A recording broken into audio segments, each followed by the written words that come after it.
Hello, everybody. Welcome to Saturday morning's Messages of Love from Above. And as usual, I'm super excited and hyper full of coffee this morning and excited to see what messages are going to come through from Spirit. And before we get into the readings, I do like to start off my session sending love out to the world.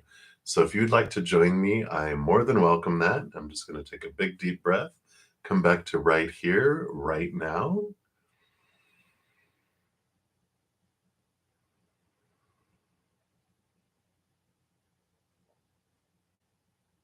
And whether you're watching this live or on replay, we can all join together outside of space and time and bring that love down into our heart, fill us up, and flow out to the world. That it may touch the hearts of whoever is ready for more expansion into the realm of spirit and unconditional love, to help transform the collective and head in the direction that we are headed. Beautiful, beautiful, higher vibration.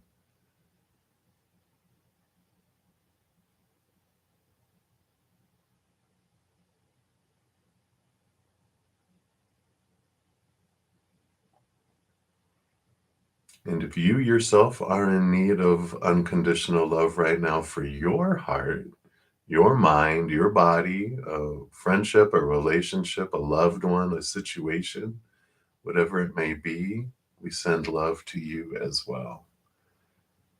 Surrounding you in a big bubble of unconditional love. Just take it in like a giant group hug from Spirit.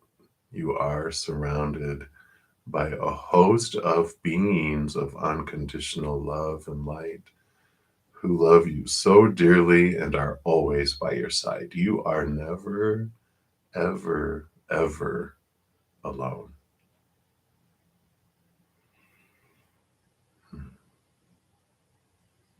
Beautiful, beautiful. Thank you guys so much for joining me in doing that. I love to feel your energy. So thank you for helping create the space for that as well. Before we start, I do want to make sure everyone is aware that every week I do a giveaway on Mondays for a free personal recorded reading of various time frames. Last 2 Mondays have been celebrating reaching 1,500 plus subscribers on YouTube. So big thank you to all of you for subscribing. I couldn't have done it without you. So I like to give back more. So I was giving away a 1 hour personal recorded reading and five 15-minute person recorded readings.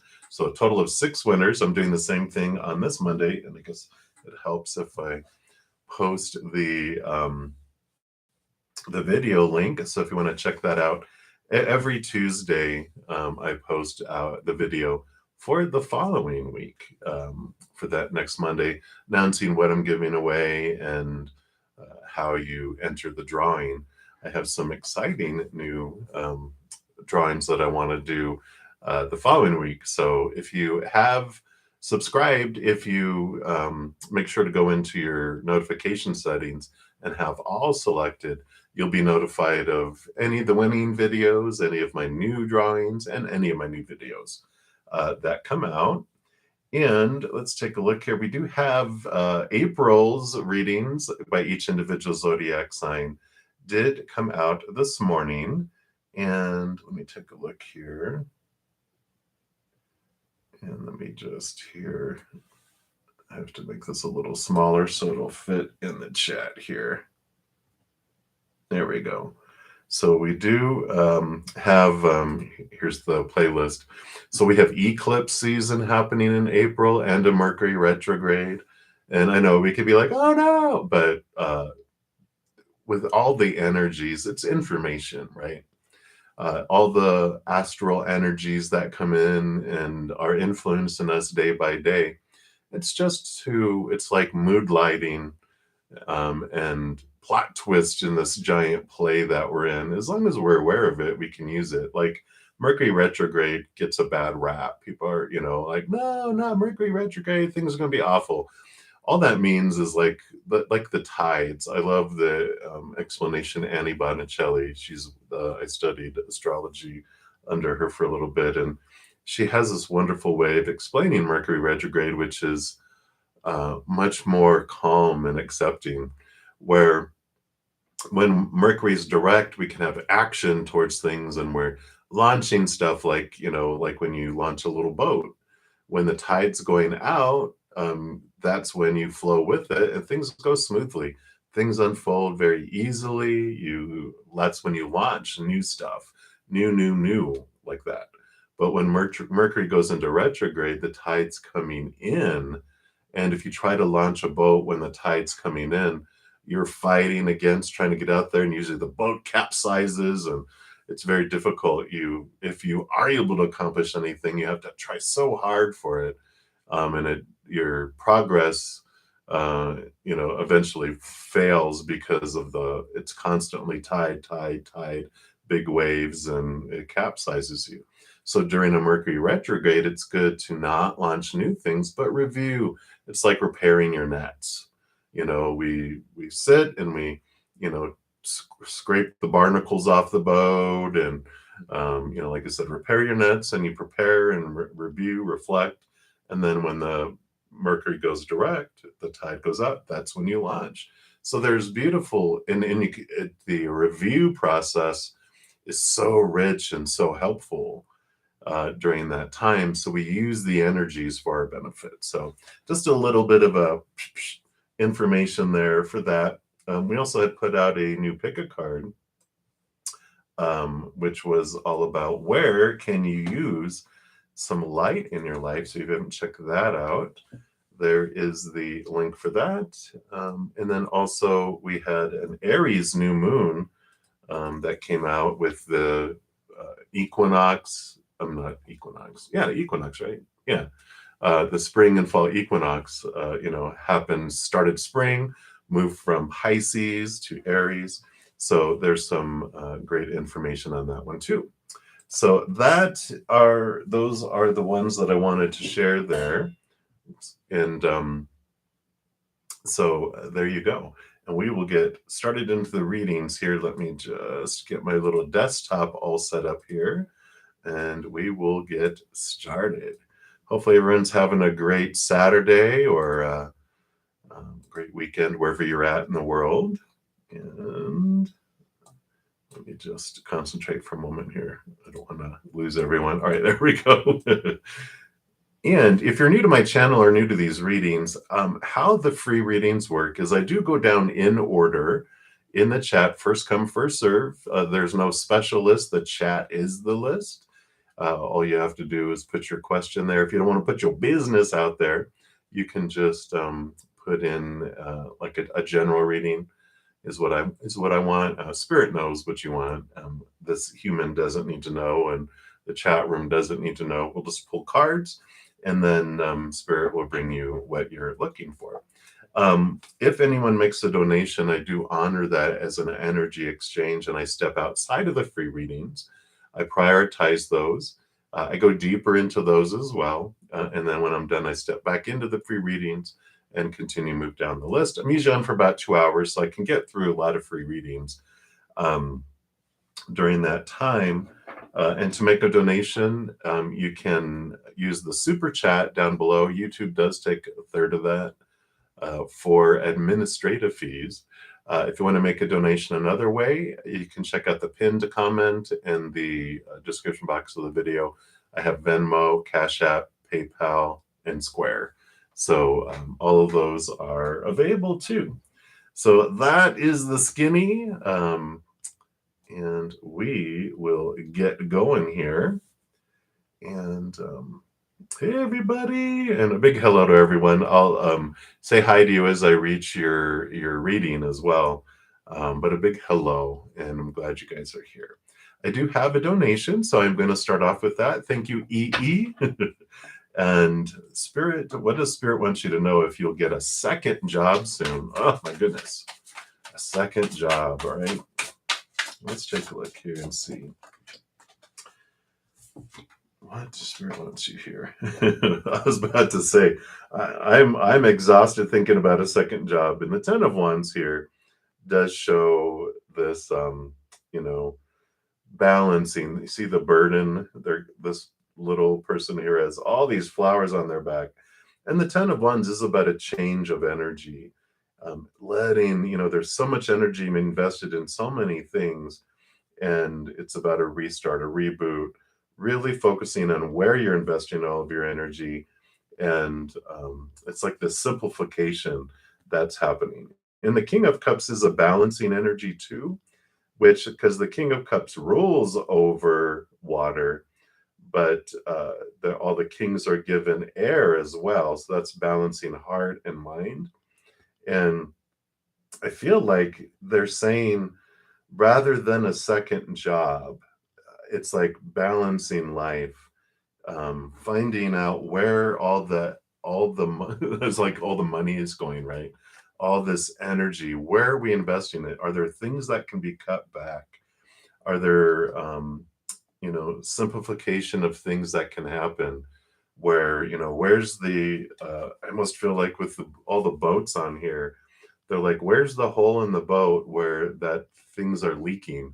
Which I guess that would be opposite. It's flooding in, but in this case, it's like there's a hole in something where things are leaking out. And because I feel like spirit is pushing you away from a second job, and there's other things that are coming in. There's this balancing that's coming into your life where you're going to be able to not need a second job. It's like there's a, um, looking around at what, where's energy and money being spent, and is there a way to simplify, right? And to cut things back to where that's not needed, and that there's other ways of having income coming in your current job, or finding just one new job. I just feel like they're moving you away from, um, instead of things being out of balance and finding a second job to help balance things out. It's almost like they are saying that there's just one solution where you would have just one job, and things are simplified, and that it's not so feeling like a burden, and it's not so overwhelming, because this is what I feel. But so that's what I feel coming in here for EE. Ah, very good. Yeah. So I feel like that's what comes in, is it's something that you don't have to, like, because otherwise I just see you just being exhausted, exhausted, exhausted. And so very much encouraging that, you know, looking into that where it's just one job, and you're rested and things are balanced. Otherwise, I just see you getting exhausted to the point where your body, you start getting sick, because you're not resting, and it's stress, and it's constant movement, and it just like woo, woo, woo, woo, it's like woo, off it goes. So I like that. So absolutely, absolutely. So I like that for you. All right. So many blessings to you again. Thank you so much for your donation. I greatly, greatly appreciate that. All right. So we will move to the top of the list, and we have Mystic Falls is the first free reading. I just like Mystic Falls. Isn't that from Vampire Diaries? Is that what it is? I forget. Somewhere Mystic Falls was in something I used to watch a while ago, or I heard about it somewhere. I like it. So, is the Aries the right one for you? If not, how can you move on from them? All right, let's take a look here.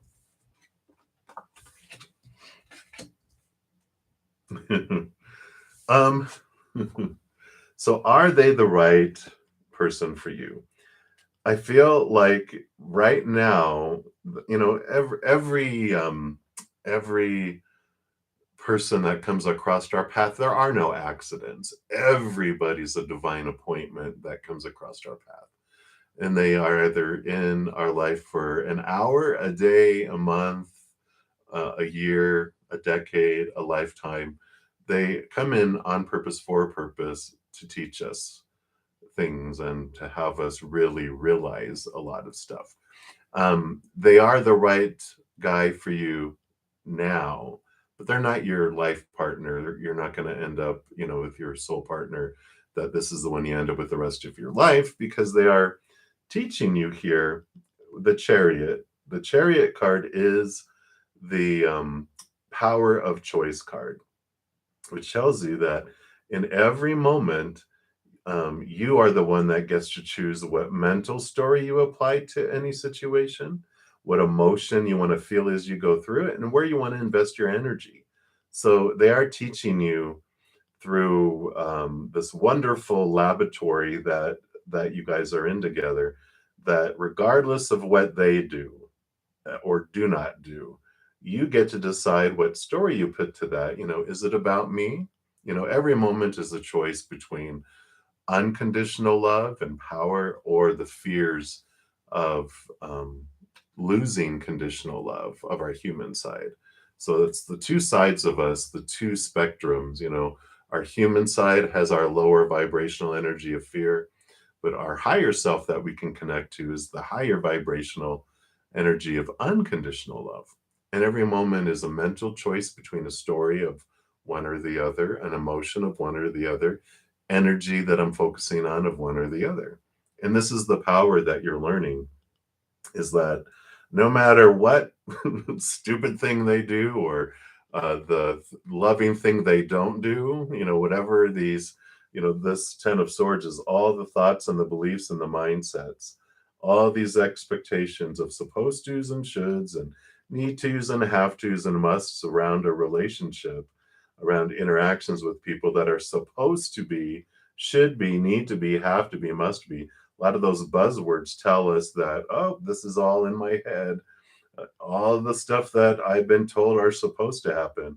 But this lovely divine appointments come in and just shake and rattle our world by not doing what we want them to do, right? But there's this freedom that comes through this. And so that's where they're saying here is that they are perfect for you, because they're really helping you realize your fears of losing conditional love, of thought, emotion, and energy, and you're becoming empowered through it all. When it's done, you're gonna be able to move on from them very easily, because the amount of freedom that you gain and the empowerment that you get when the lesson is done, the teacher will be removed, and you will you'll be drawn into something new. So while, if you feel like you can't move on from them yet, that means the knowledge and the wisdom and the power that you gain from this interaction is not done yet. Because when it is, it just becomes a no-brainer. It's just like, oh, it's like you wake up one day and it's just like the string has been cut, and then you're like, "What's that?" And you head off into your new direction. So I like it for you, though. I know it can be like, um, the first day you go to a gym, you're like, "Ugh, do I have to go?" But once you start getting into the lesson and start getting the empowerment, you start flexing your muscles, and you're like, "I like this. I'm going to go again." So I like it for you, Mystic Falls. So hang in there, hang in there. But many blessings to you. All right. So my Hooper, May Hooper, you are up next. So who is coming towards you in love for a relationship? All right. Scorpio, Master of Transformation. All right. Let's see what we've got going on here. Wow. So you do have this Page of Cups, which is new love, heightened love coming in, and the King of Cups. The King of Cups, I mean, all this is all about emotion and love.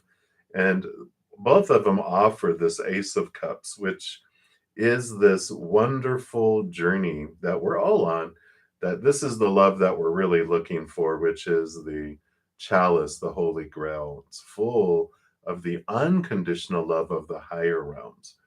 So the first thing they are saying is that who's coming towards you in love for a relationship? It's you.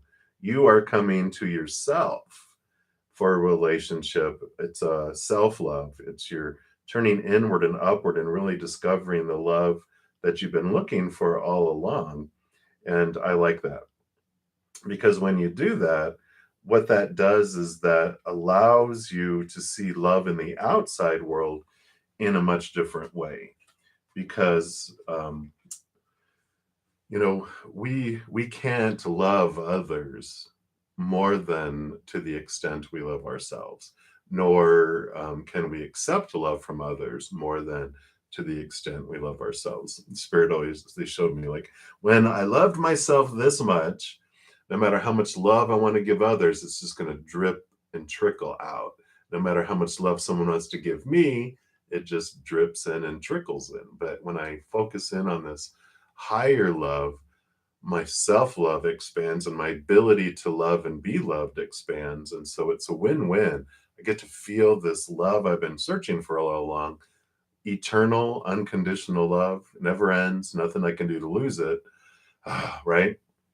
But then also I can have this beautiful, loving relationships with human beings beyond anything that I've ever had before. So rather than everyone's love in the outside world falling short constantly, because it's not, they can't give me the unconditional love I'm looking for in my heart.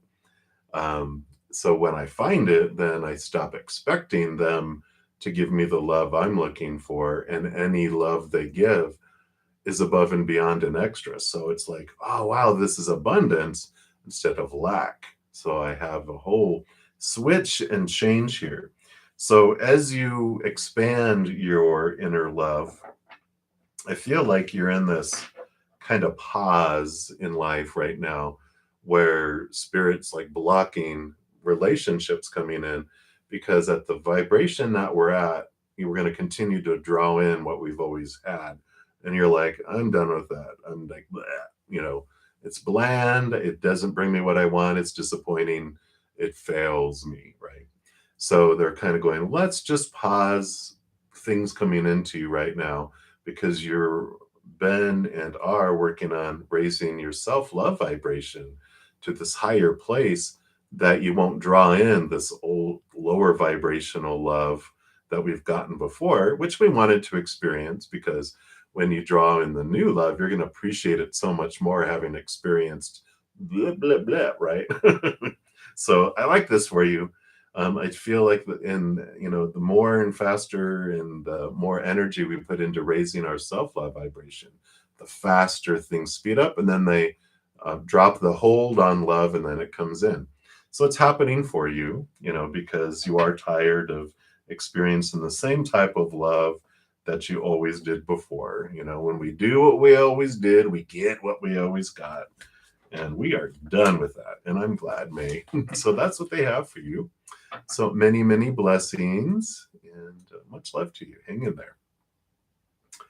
All right.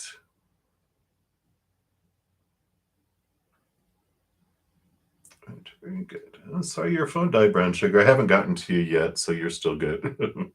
All right. So Wonderland, you are up next. So you wanted to know what a relationship with MS would be like. Oh, all right. Let's take a look here.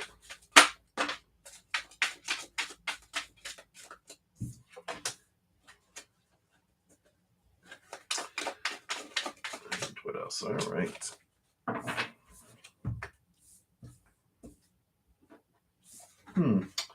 I like it for you.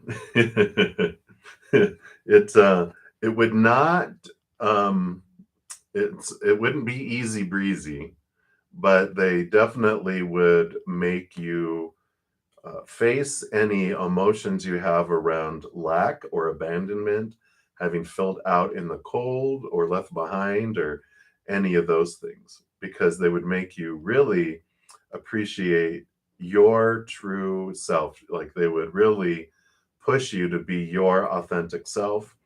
What I'm feeling is like, what is this? I'm thinking it was X number. They remind me of one of my exes. they uh, broke me out of the I would say it was the manipulation tactics that I had been told when I was growing up, which was like a, and it's passed down from generation to generation. It's the first stage of manipulation, which is when someone doesn't do what you want them to do. You have a poor me attitude, and oh, I just I'm so upset, and now I just know what I'm going to do. And they would be like, cry me a handful. You're gonna ride that little lip to town, the pouty lip. And I'd walk out of the room or out of the house and they wouldn't follow after me. And then they'd be like, they just laugh at me when I came back, in a loving way. And they're just like, I'm not gonna fall for all that stuff. If you want to talk, talk. If you want to walk, walk. And I'm just like, but it broke me of I didn't realize I was doing that stuff. And I kind of feel that's the type of energy, not necessarily that you do the poor me, but this is like they help rattle you out of your cage by being blunt, by being very forward, by being just solid and not um, wavering, but they would make you see who you really are and free you from some old expectations of who you're supposed to be and should be and need to be.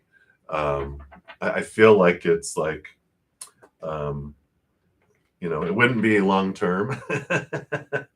It would be a wonderful experience to free you. It's almost like they are someone who helps you escape from your mental jail in a way. So I very sassy, very passionate, but I feel like it would be very, it would be a short-term type of relationship, but very freeing. So sounds like an adventure wonderland if you so choose to have it. But that is what is coming through. So enjoy. All right. Many blessings to you. All right. So Jai Shri Krishna, hello, hello. And you feel you've never been loved. And so what is coming for you in love and relationship? All right, let's take a look here. What does Spirit want you to know right now today?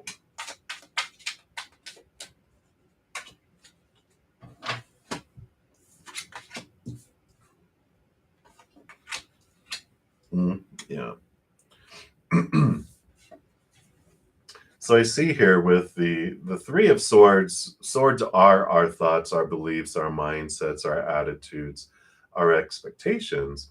And so they're bringing in, the kind of answering this statement of that I feel I've never been loved.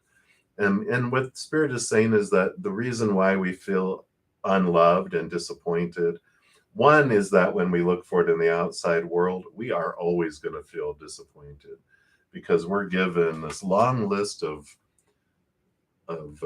rules, of conditions as we're growing up on this, and this, and this have to be met in order for us to be lovable and loved, right? And so when we don't feel like we have that, and we always will, life will never live up to the expectations because the love that we're looking for is the love inside of us. So we will always feel it falling short in the outside world. I mean, you have the Ace of Cups here, and the Ace of Cups represents the chalice, the Holy Grail, which is the unconditional love of the higher realms. It's the eternal unconditional love.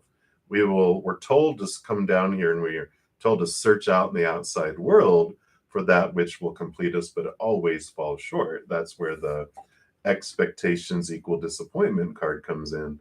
And they're pointing you inward and upward here to find this love that will make you feel whole and complete. You even have the moon card coming in, which is about diving deep into our emotions, but there's very much a spiritual connection with the moon. It's like the high priestess who goes into her high priestess temples and connects to the moon energy and connects to the higher realms. And so I feel like the big piece of the answer to our questions is to dive deep into our unconscious, connect to the higher realms, and you're going to find the love that you've been looking for in the connection to your higher self, because it's the self love that is being brought to us. Whenever, if we feel like we've never been loved, everyone is a mirror for us. And so if I feel like I'm not being loved from the outside world, then the mirror is showing me that in ways I don't love myself. Because we can never, and I just mentioned this a moment ago, but I feel like it's important for all of us just to know that we cannot love others more than to the extent we love ourselves, nor receive love from others more than to the extent we love ourselves. So if I love myself this much, no matter how much love people are trying to give me, I'm only going to feel it trickle in. And no matter how much love I want to push out to the world, it's only going to trickle out. But the more I turn inward and upward to connect to this eternal, unconditional love from up above, I become a chalice. I become that Ace of Cups, and it flows down inside of me, fills me up, and then overflows out to the world. My self love expands, and not only do I have the love I've been looking for all along, the amount of love I can give and receive, because that has expanded, just becomes really huge. And rather than the outside world being so disappointing and falling short and feeling like it's piercing my heart over and over again, right? Those three, arrows, that instead of it falling short, it's above and beyond, it's abundant, it's overflowing, and it just changes the whole world that we see, because we don't see the world as it is, we see the world as we are. So as we change on the inside, so does the view we have of the outside world.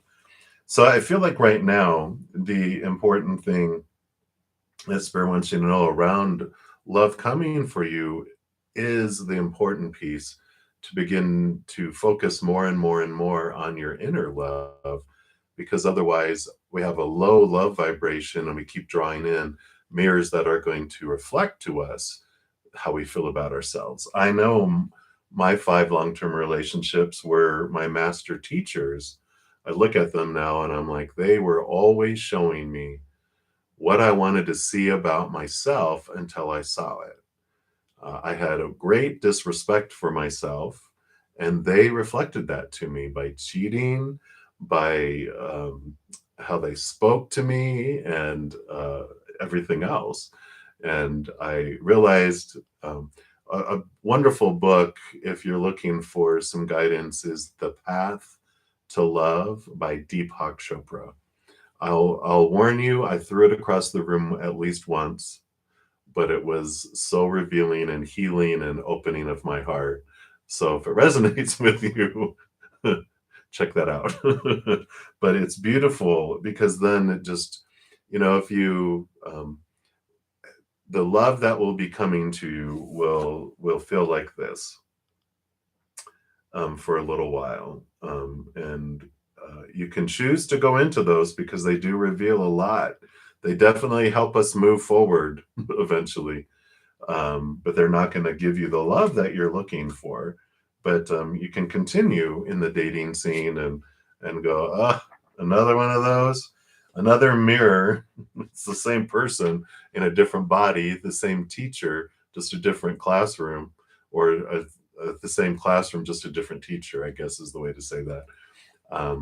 But I love this for you, because it's a wonderful, you are ready for this message. Otherwise, they wouldn't be giving it to you, right? So there is this transformation available for you right now. So that's what they have for you, Jai. So hang in there. You are definitely loved beyond measure. You are surrounded by a host of beings of unconditional love and light that are around you. And they definitely are giving you love every second of every day. You're never, ever, ever alone. So the more you connect inward and upward, the more energy invest, the faster things move along too. So hang in there. Hang in there is all I can say. Every single human goes through it. And now that I'm, over 50, looking back, all the relationships and stuff. It just really, I'm like, I thank God I'm on this side of it. But hindsight is so beautiful instead of being in it. So I send you lots of love and lots of energy because I know how it can be. All right, so hang in there. Spiritual Gifts Diva, you will be the next free reading, but I do have a donation. Thank you so much, Silence Within, for your generous donation. I really, really appreciate that. And messages from your guides. I want to start off here with a Soul's Journey card here for you from Mr. James Von Prague. So let's see what they want you to know here. And they do want to give you also a numerology card here. So let's take a look here and see what are these messages. I like it. Both beautiful purple cards.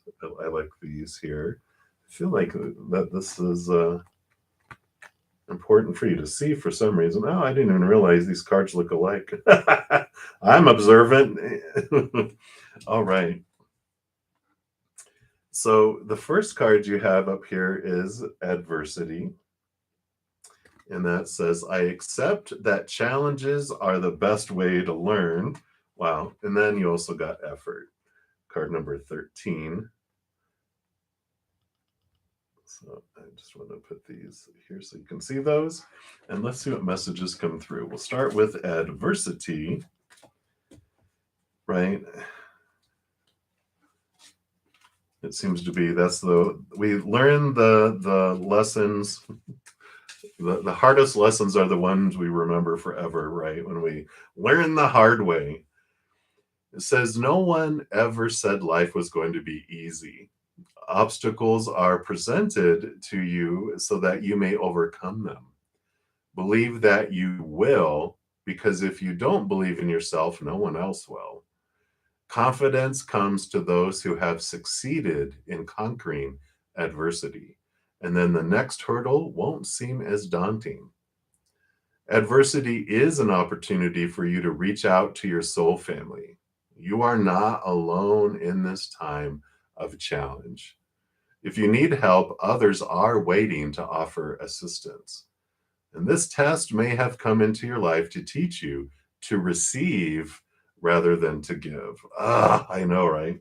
That's one of the wonderful, wonderful journeys of this lifetime, is to open up and be able to receive, right? I like this for you too, because I feel like one of the things that they want to mention is just, you have overcome 100% of everything that has come against you in your life, or you wouldn't be here right now. So you have a great success rate, and they want you to celebrate that because you have put a lot of effort. You have put a lot of energy into transforming things and recovering from things and moving past things and forgiving things. And, just they want to celebrate that. I just feel like there's like Spirit has a little party horn that they are sounding because they want you to celebrate that. And then the effort card number 13, if 13 means something for you, this card indicates a time when extra effort is required to overcome your current obstacles and challenges, as you're now being tested. Again, tested. So not that there's a pass or fail. I feel like you're testing your strength that you've been working on. You've been having classroom training and now you're putting it to practice. So I like this. And your attitude is the key.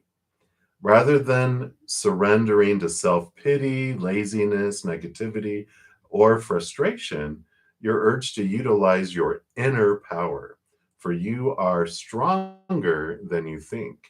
And when the going gets tough, the tough must get a going. So pull yourself together and have faith in your success. By drawing this card, you're being encouraged to call upon your inner and outer resources to achieve the outcome you desire. Rather than succumb to quick fix solutions, shortcuts, or manipulation, you can plan, focus, and act with tenacity and drive. With effort and determination, you will break through all restrictions that are presently holding you back. And in order to improve your current situation, you're being asked to adjust to and harmonize with the natural rhythm and cycles of your life. Cycles that require you to put extra effort into overcoming your challenges. Never ever give up, and your success is guaranteed. The affirmation for that card is with optimism, faith, and effort, I overcome my challenges. So you either are going through a challenge, silence within, or you're about to. In either case, there's a consistent message here about, you are so much stronger than you have ever been taught to believe. Celebrate your strength, but also, uh, if you need assistance, you don't have to do it all on your own. You definitely have this assistance that's available to you from the spirit world, always, of course, but don't be afraid to ask and receive from the outside world as well. You're such a giver. You've given so much to so many people that cheating them out of the opportunity to be able to give back to you and to feel that amazing feeling you have when you give to them is cheating them out of that beautiful experience. And so I know for me, having to overcome my overgiving tendency and not receive from people because I felt like it made me weak, or I was scared to receive from people, that when I realized it's a gift to allow people to give to me, because it makes them feel good the way I feel good when I give to other people. So hopefully that helps silence with it. Let's see what else for the tarot they have here for you. I love this message for you because it's very empowering. I feel it's there's a lot of celebrating around this, but also, yeah, I love it. Yeah. So you are, it's like you're going through this ending of old cycles and beginning this new adventure. And I kind of feel like you had this, like your world has changed, right? And you're ready to start off on this new adventure without a lot of restrictions and rules. And with this new venture, if you need assistance, definitely ask for help. You have it here with the 10 of Cups. You have support. It's overflowing. It almost feels like your heart is full and overflowing in your life, because you're going to realize how loved you are by people, which you may not realize it until you need help and you're just overwhelmed by the amount of assistance that comes for you. And I like all that. 10 of Cups also is a very, life is feeling full and overflowing, and celebrating it. And you have the Queen of Swords. So I like this balancing the heart and mind coming in. The Queen of Swords, of course, rules over the mental world, our thoughts, our beliefs, our mindsets. But all the queens are given water as well, which helps you connect to your heart. So there's a beautiful balancing of heart and mind coming in here. As you're stepping forward, just a beautiful balance that's being achieved. And I really like that for you. The Queen of Swords has the Ace of Swords as a gift, allows her to connect to the capital T truths of the higher realm, seeing things from a place of unconditional love that allows you to slice away and cut away the old expectations, the fears of losing conditional love. And I like this. I feel like this is a big, huge transformation that's happening within your heart. They're bringing me back to the tendency to overgive and not let people give to you, right? And one of the big things that helps transform that is realizing who it was, because this is all subconscious bubbling stuff below the surface. And we realize, who was it when I was like 7 years old and younger? Because that's when our emotional body is created. Who was it that I had to over give to in order to get a little bit back? And it's usually parents are the usual suspects, but it could be grandparents or coaches, teachers, siblings, aunts, uncles, friends, whoever it may be. And it teaches us that, we were taught when we were children, we didn't know any better. The rate of exchange, I have to give 100 or 1,000 coins of love to get one coin of love back. And we're like, I guess that's the rate. And we save that and it sinks into our subconscious and then it rules our world until we become conscious of it again. And then conscious of it means we bring it to the surface and we look at it and go, who was it? And we're like, I know who it was. It was them. And this is why I feel like I have to overgive all the time. And then a little edit button appears with the aha. And we click on it. We're able to go in there and erase those zeros and save it. It becomes 1 to 1 instead of an out of balanced 1 to whatever it is, right? And then that saved, it goes back into our subconscious, and then it rules our world differently, where we feel more and more comfortable receiving from people. It's crazy, I know. But that's what they have for you, Silence Within. So hopefully that resonated and was helpful for you. Again, thank you so much for your generous donation. I greatly, greatly appreciate that. All right. And we left off for the free readings with Spiritual Gifts Diva. Let me just take a quick sip here.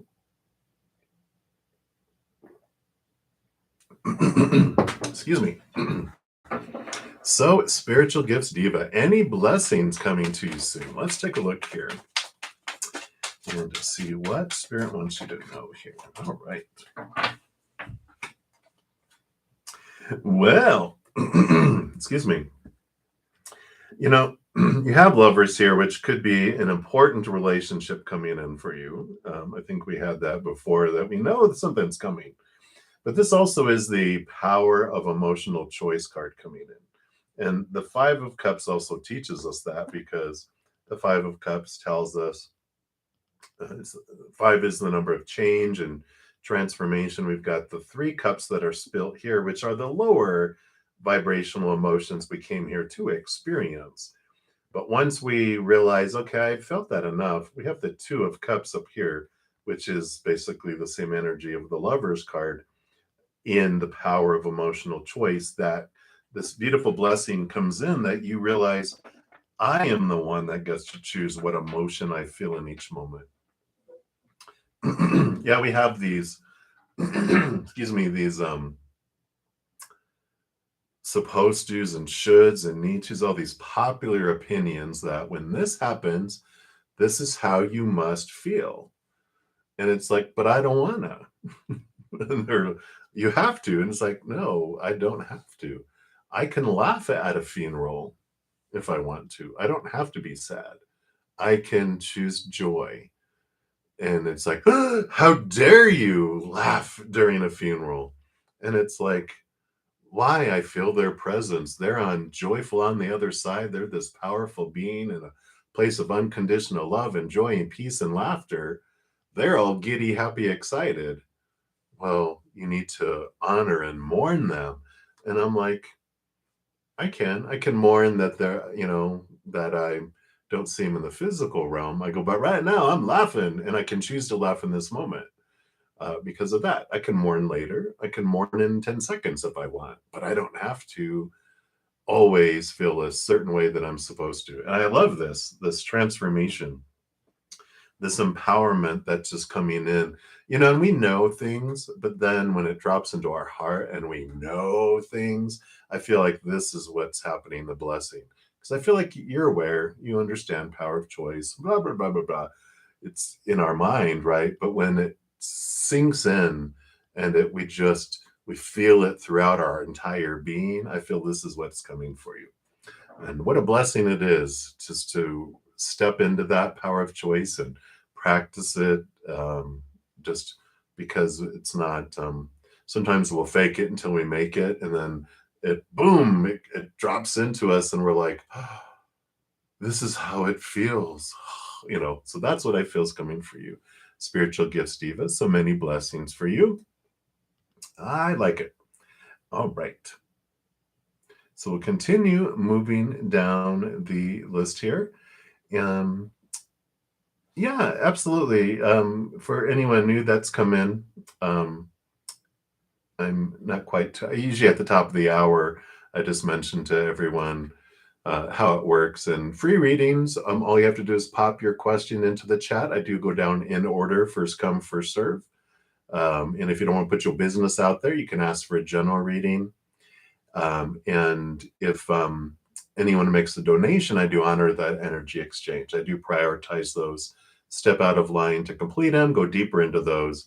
And then once I'm done, I jump back in order and continue down the list. So that's how that works. So feel free to drop your question there and we will eventually get there. I'm usually on for about 2 hours. Sometimes I stretch it Saturday mornings because I have a lot of people here on Saturday mornings. So we might go a little longer, but we'll see. All right. So Ms. Draw, you were the last for the free readings that I left off on. And you want to know about your next relationship. With whom shall it be? Or whatever spirit has here for you, right?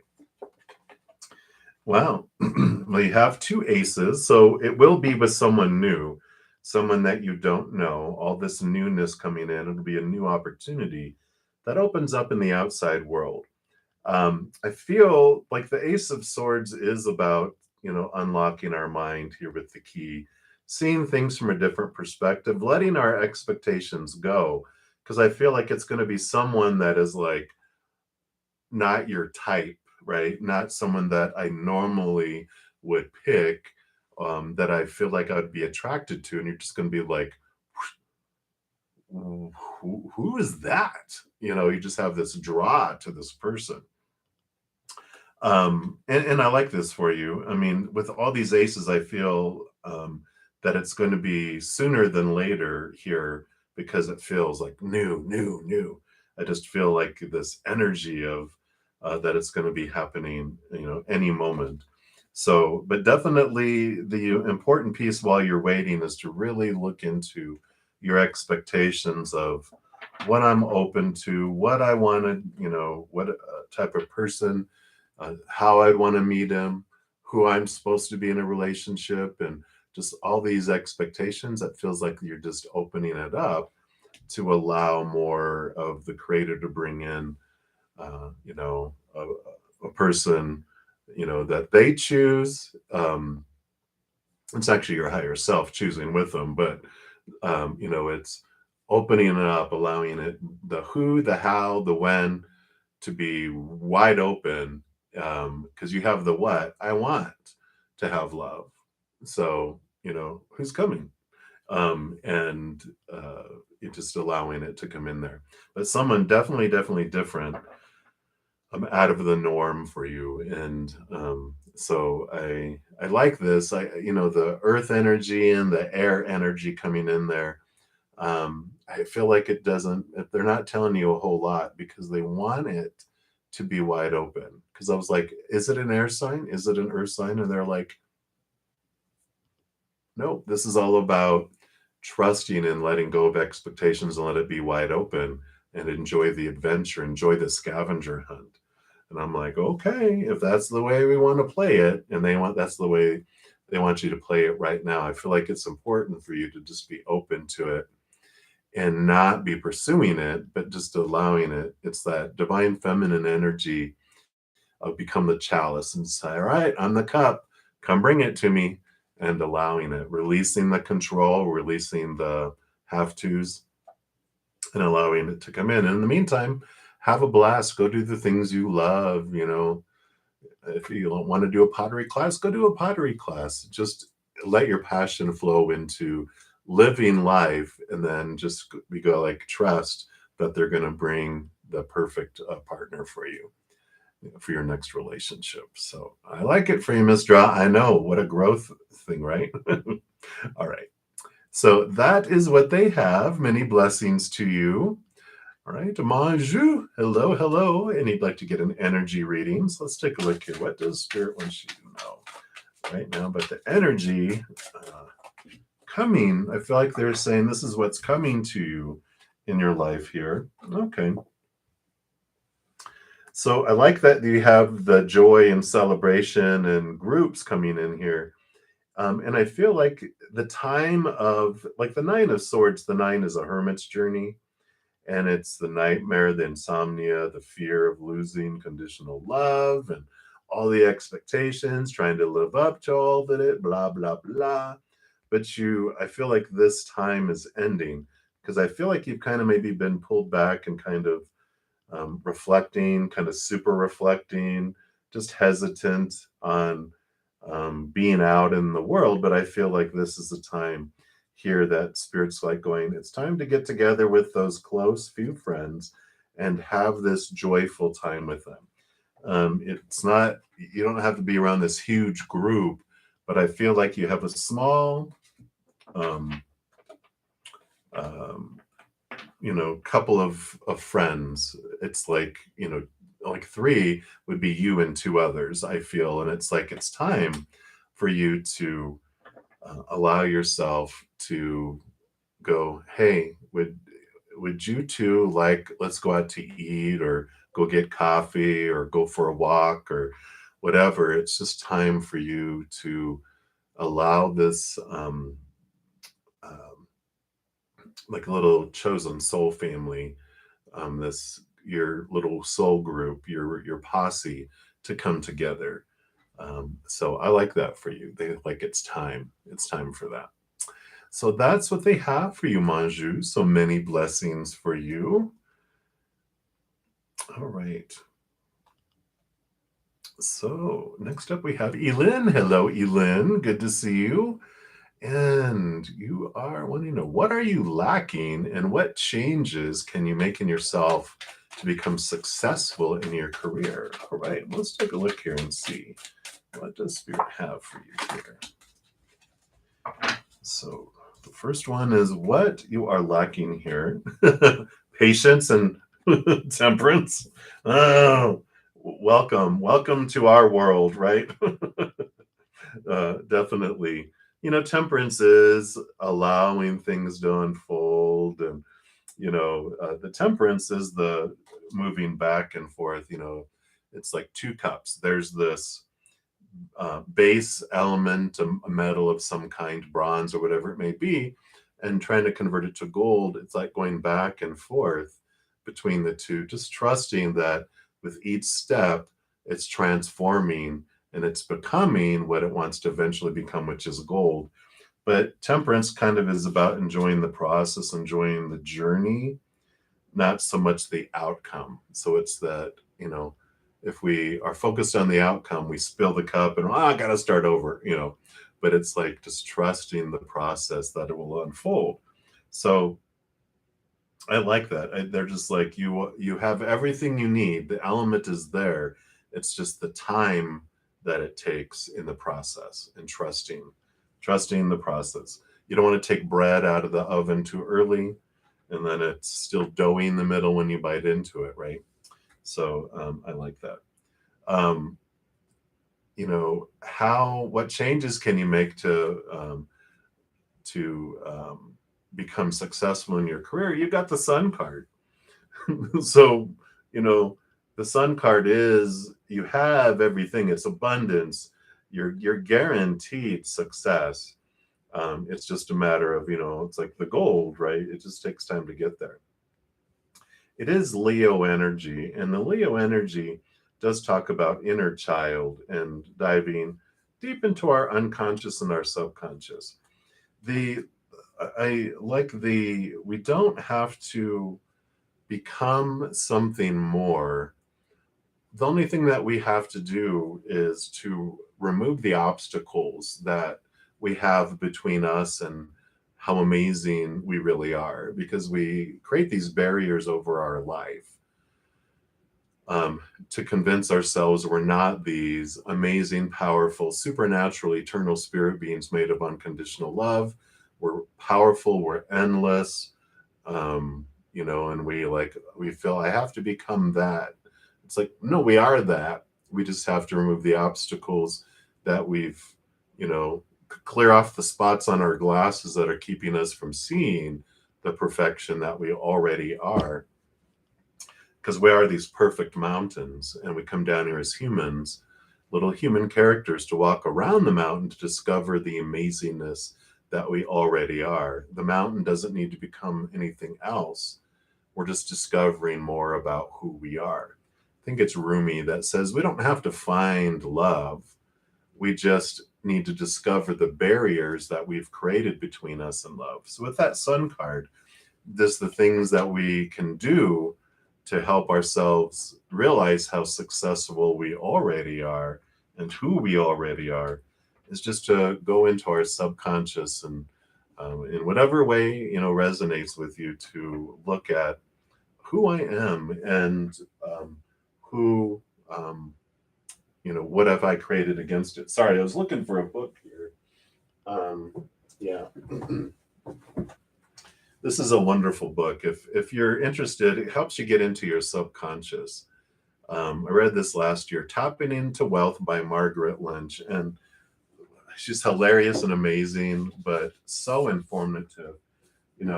Tapping is like, you can do tapping to connect with your subconscious and your unconscious. It has these ways of doing it.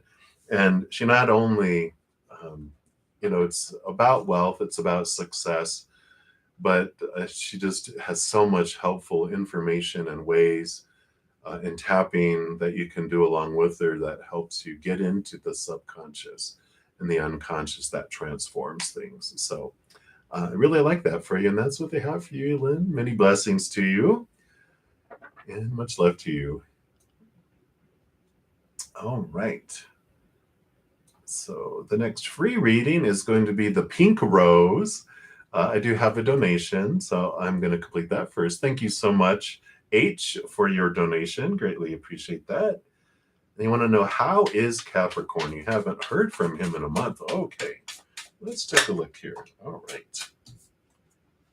Let's see what Spirit wants you to know here. Well, they seem to be doing fine here. Got the Wheel of Fortune, which they've had some endings and beginnings in their life. Page of Cups, new love, new passion, some great things that have been happening in their life that have unfolded, some endings and new beginnings, like I mentioned. And but it feels very positive. The Wheel of Fortune, I usually say it's the wheel of the tune of for you, which when everything that happens in our life happens for us. That's the tune of four. That's the fortune, the Wheel of Fortune, right?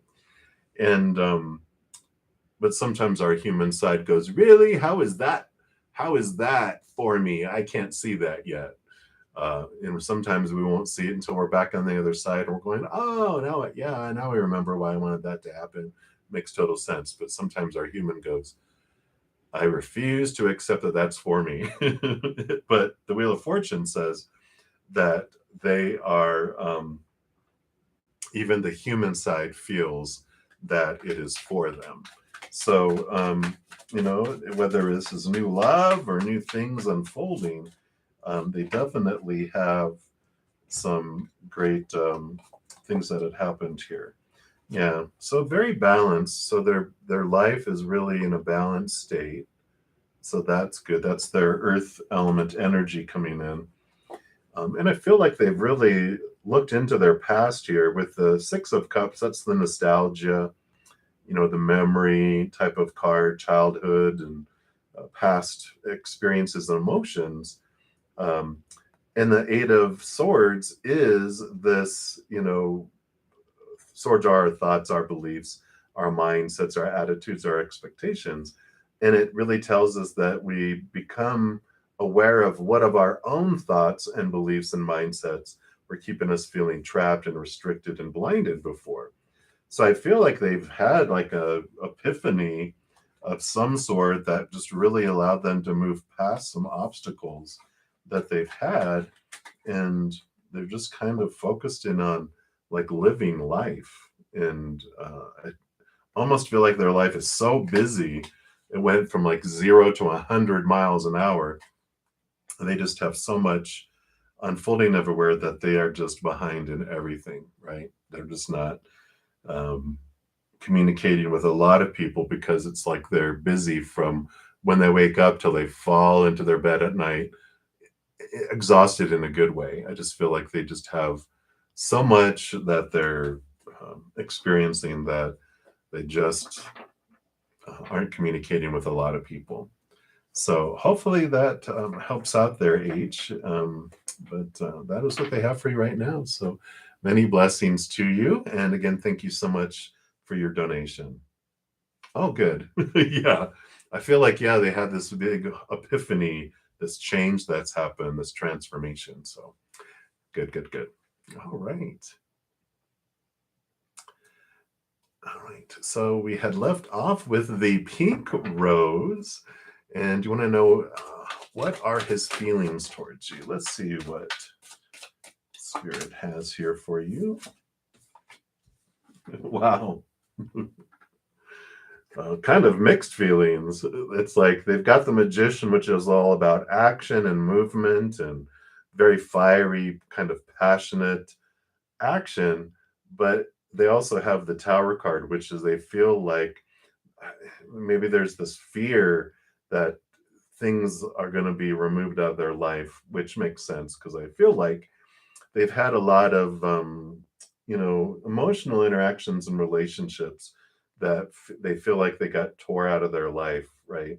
Because the Tower card is something suddenly being struck by lightning and burning down, where they felt like abandoned or left behind, and um, that's why I feel like they have this hesitancy to act here, because they haven't realized yet, it hasn't sunken in that, the Tower card teaches us that whatever is removed out of our lives is removed out of our lives on purpose, for a purpose, to create space for something new that is for my next, experience in this life, or to clear something out of my path to make room for me to move forward into something more in alignment with where I want to end up. So they still have it's a victimhood we go into, where I feel like life is happening to me. These people left me and I'm being punished somehow, or I don't deserve it. This is happening to me, to me, to me. But when we realize this is happening for me, we step into this power going, you got my back and I trust you. You're kind. The universe is kind and everything is unfolding for me. And that takes some cojones, right? Of where we're like, yeah, you know what? I am loved so much by the universe that everything that happens is for me. They want me to be successful. They want me to have my highest experiences. And here we go. But they're not there yet. Because they do have passion, they do have desire to express themselves, but this is what is keeping them held back for right now. So, as we say, when people are, going through those things and we're waiting for other people to be able to express themselves, while we wait, we focus on our self love, because that raises our vibration. That allows us to be open to what's in more alignment with what our heart wants, rather than keeping our heart lower vibrational love energy where it's at and attracting what we always attract, which disappointment, right? We're like, I want something more. I'm tired of doing what I always did and get what I always got. We can't keep doing what we've always done and expect it to be different. It'll always like attracts like. And so we're ready for something more. And so while you're waiting, that's what you can do, Rose. So I like it for you, and many blessings for you. All right. So we'll continue moving down the list here.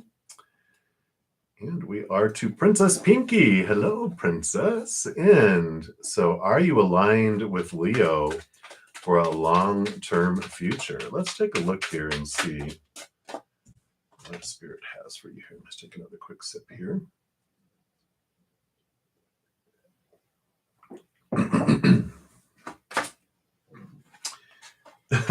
I just put this card in here, and I don't feel like this is going to be the one for you here. I feel like the Tower card is that, I feel like they are going to be removed out of your life here, for you. so that it makes room for this King of Cups. I feel like the Leo energy, that they, at this time for this period of your life, they are in this place of me first. Um, it's all about me. It's all about what I want. And I feel like what your higher self and spirit wants is someone that is more King of Cups, which is rules over emotion, but also has a beautiful balance with mind and air. And there's this beautiful balancing where they are confident in themselves, but they also want to give to you, you know. And so I feel like this King of Cups that would is headed towards you, that this Leo needs to get removed so that there's space at the table for them, for you, because it's something that you are more in deserving of. The Leo just, it just feels like, I don't want to say selfish, um, but it's selfish right now. The motivation's all about them. I just feel this energy of like, I'm this, and this is who you have to be for me, not with me, for me. And but this King of Cups is with me. You're my equal. I want to make sure you're as happy as I am, because that matters to me. Excuse me. So that is what I feel for that Princess Pinky. So I don't know. Those Leos can be pretty hot and attractive, though. It's like who was it? Oh, Twilight with Edward, when he was like, he showed his shiny skin, and he's like, I'm built to attract you because you're my prey. And that's like the energy I have is, you know, I'm built to attract you to me. But you're like, even though they're pretty, handsome and attractive, they're designed to attract you, right? So there's something more for you. So that's what they have for you, Princess Pinky. So hang in there. All right.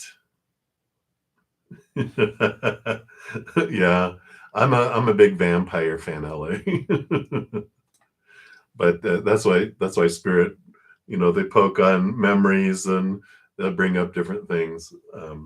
It's funny though. I mean, sometimes they'll bring up stuff I don't even really know a lot about, and like there was someone that I was like, why am I seeing Batman and these characters and everything? And they were like, oh my god, they are a big, Batman fan. It's just like, oh, okay. So spirit, I love how spirit communicates. All right, S, thank you so much for liking, and what a great reminder for me. I forget so much, I get caught up into the readings, to thank you guys so much for all the likes that you give the video. It seems like a small thing and it's free, which is the perfect price. But it definitely helps spread the Zen love. And so thank you for being part of the love tsunami. YouTube really likes the likes, and it makes them share my videos with other people as well. So thank you guys so much for doing that. And thank you, S, for that. So sorry, got a little frog in my throat. So what are Niharika Talusha's feelings about you? Hey, Shrey. Sagittarius and Scorpio. Oh, wow. So let's take a look here. What are their feelings about you? Sorry, just like this up here.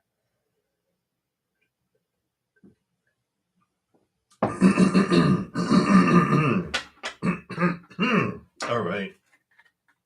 Much better. All right. Wow. So, I'm so sorry.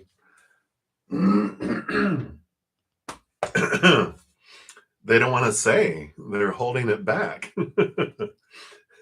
Which is interesting here, because I got the Chariot card, which is them. This is about movement, movement, movement. But then we also have the Temperance card, which is all about patience, patience, patience. And that's why I kind of feel like it's like almost like a push me, pull me animal in Dr. Dolittle, where it's like going two different directions and they're just pulled in two different directions here. Um, Queen of Cups, which makes sense with them being a water sign, they're very in tune with their emotions. You know, the Queen of Cups rolls over water and they're given a second portion of water. So huge, huge water, a lot like the High Priestess. She can dive down deep into emotions that they feel things very, very, very, very, very deep.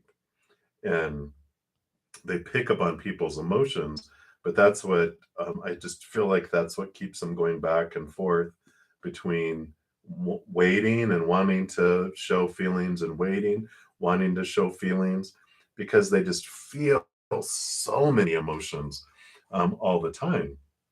And they are the masters of transformation. And I feel like this is a transformative time in their life where they really are processing a lot of emotions from the past. So I feel like they've had some deep pain, they've had some deep emotional experiences.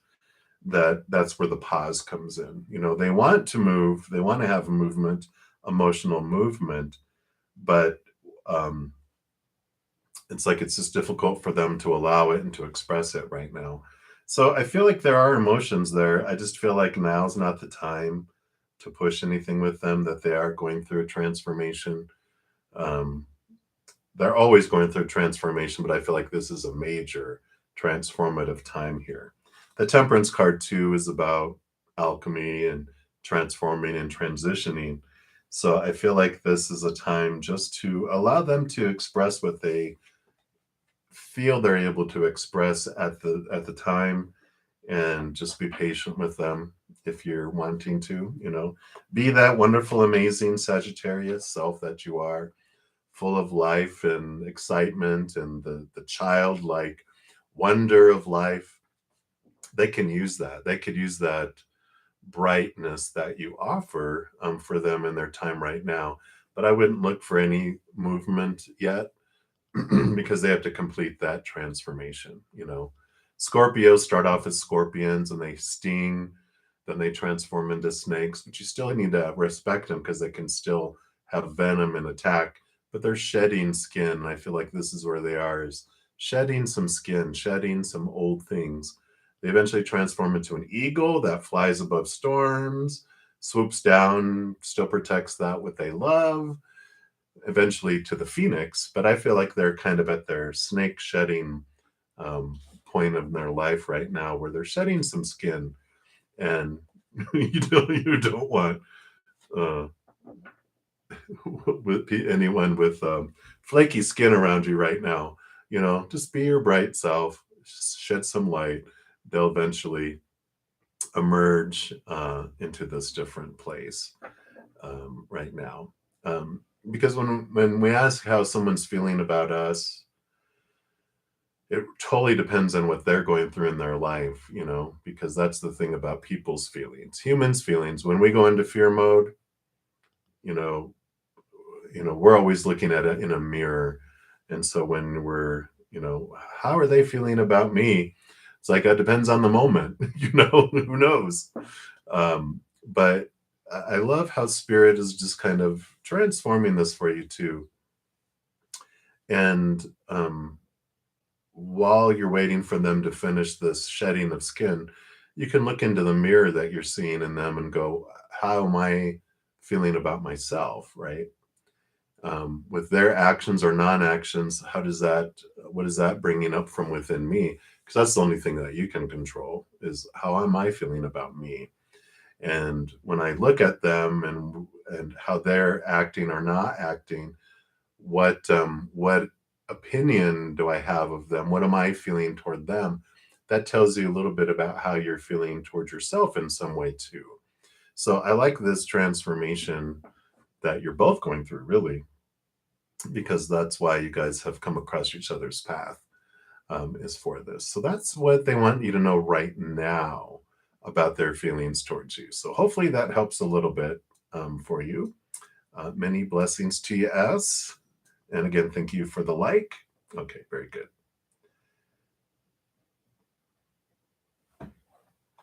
All right. And so right now we are heading off into Always Victory for those of you that are asking. Brent Sugar. You're welcome, S. And hey, Rose, Rose with the R. Hola. So hi, hi. Thanks for stopping by and saying hello. Yeah, I like. Yeah, it is empowering. Twilight, right? LA. I like it too. All right, so always victory. You are up. Hello. So any spirit guidance for April? Let's take a look here.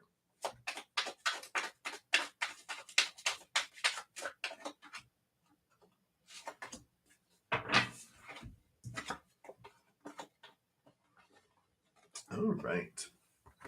So April is a month of, um, patience in a way. The Seven of Pentacles is this, what's the last thing that grows on a fruit tree? It's the fruit. So there is this, things are unfolding. Trust that things are slowly unfolding and things are coming, to fruition. It's just going to take a little bit more time.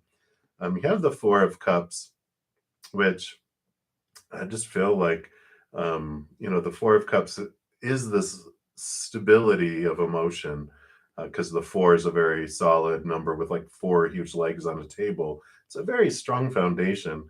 So I feel like you have this emotional stability that's in there, but I do feel like it's like waiting for love to come in.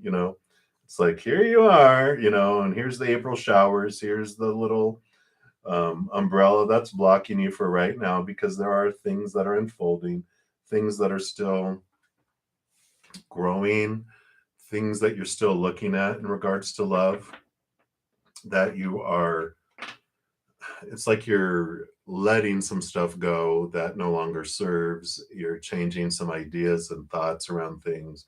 April just feels like a growth month, but like the fruit isn't quite ready yet, because you have to wait for the tree to grow, and then the branches, and then the leaves come, and then the blossoms, and then the fruit. I feel like it's the in between the leaves and the blossoming stage in April, and the fruit comes more May, June. But April, it feels like you're just, you know, you've waited patiently for all the tree to grow to this place where the leaves are there, and you're like, okay, I see the buds. Here comes spring. Here comes, the blossoms that come right before the fruit starts to grow. So I just feel like it's still just a month of just allowing nature to take its course. You still do the caring of the heart. What emotions can I remove and let go that no longer serve me? What thoughts and beliefs no longer serve me? I feel like you're, you know, doing the trimming. We still water the plant, still trim it, still make sure it gets what it needs. But I feel like April is kind of that type of month. It's going with the flow, allowing things to grow. So that's what they have for you right now. Always victory. So many blessings for you. Hey, Deb, love and light to you. All right. So, LA, you're the next free reading up. And you want to know, did Mary the Libra relay your message to her son Caleb the Virgo for you? And what were their reactions when they got your text message? All right, let's take a look here. So sorry that I'm hacking up today. So that's, did she relay the message? And then here's their reaction. All right, so two reactions. So number one is mama. Number two is her son. Eight of Wands does show energy and movement and communication. So I feel like they did communicate the message, because this is usually can represent like messages from spirit and stuff. So this is telling me, yeah, the message was relayed. And then Mama's reaction, Six of Pentacles. Son's reaction, Knight of Pentacles. So imagine that, Pentacles, Pentacles. So Mama's message with the Six of Pentacles, I just feel this protective energy of, son giving, giving, giving, not allowing to receive. So I feel like, her reaction was totally mama bear protection of baby bear, right? So I just feel like it's more, wanting to give and make sure to overgive as they always do to their son. So I feel like that type of energy that came in here. Um, Interestingly, the sun, the Knight of Pentacles, is the pursuit of the coin, the pursuit of worth in relationship to the outside world, and a very slow moving knight. It's the slowest moving knight of them all. So I feel like that the communication, the message, had this impact on them about them wanting to not necessarily protect their worth, but just to protect their abundance, if that makes sense. It just has this energy of, the knights are all on a quest, and it just like doubled their effort to their quest of their self-worth in relationship to the outside world. So it kind of shook their self-worth in a way. Not sure what the text was about, of course, but it just feels like it's all about the pentacles between them two. So it just feels like, protection, protection, protection from mama to baby, and then the son is all about their worth and how they perceive themselves in relationship to the outside world. Just kind of made them like, I need to find my worth because I feel like it was challenged somehow, some way. But that's what they have, LA. So hopefully that makes sense. So many blessings to you.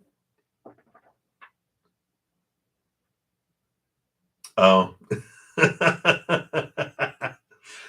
Yeah, you know, everyone's a mirror though. Careful, right? When I go, everyone's so weird, and I'm like, oh, yeah, I am weird. How am I weird? I am very weird. But that's a compliment for us Aquarians. Too funny, too funny. Stop calling me and leave you alone. Yeah, that makes sense. Mama wants to protect her baby. Uh, fun. All right. You're so funny, LA. All right. Excuse me. So, Brenda, you are the next free reading up, and you want messages from your ancestors, please? Absolutely. Let's see. What do your ancestors want you to know right now? Okay. What else?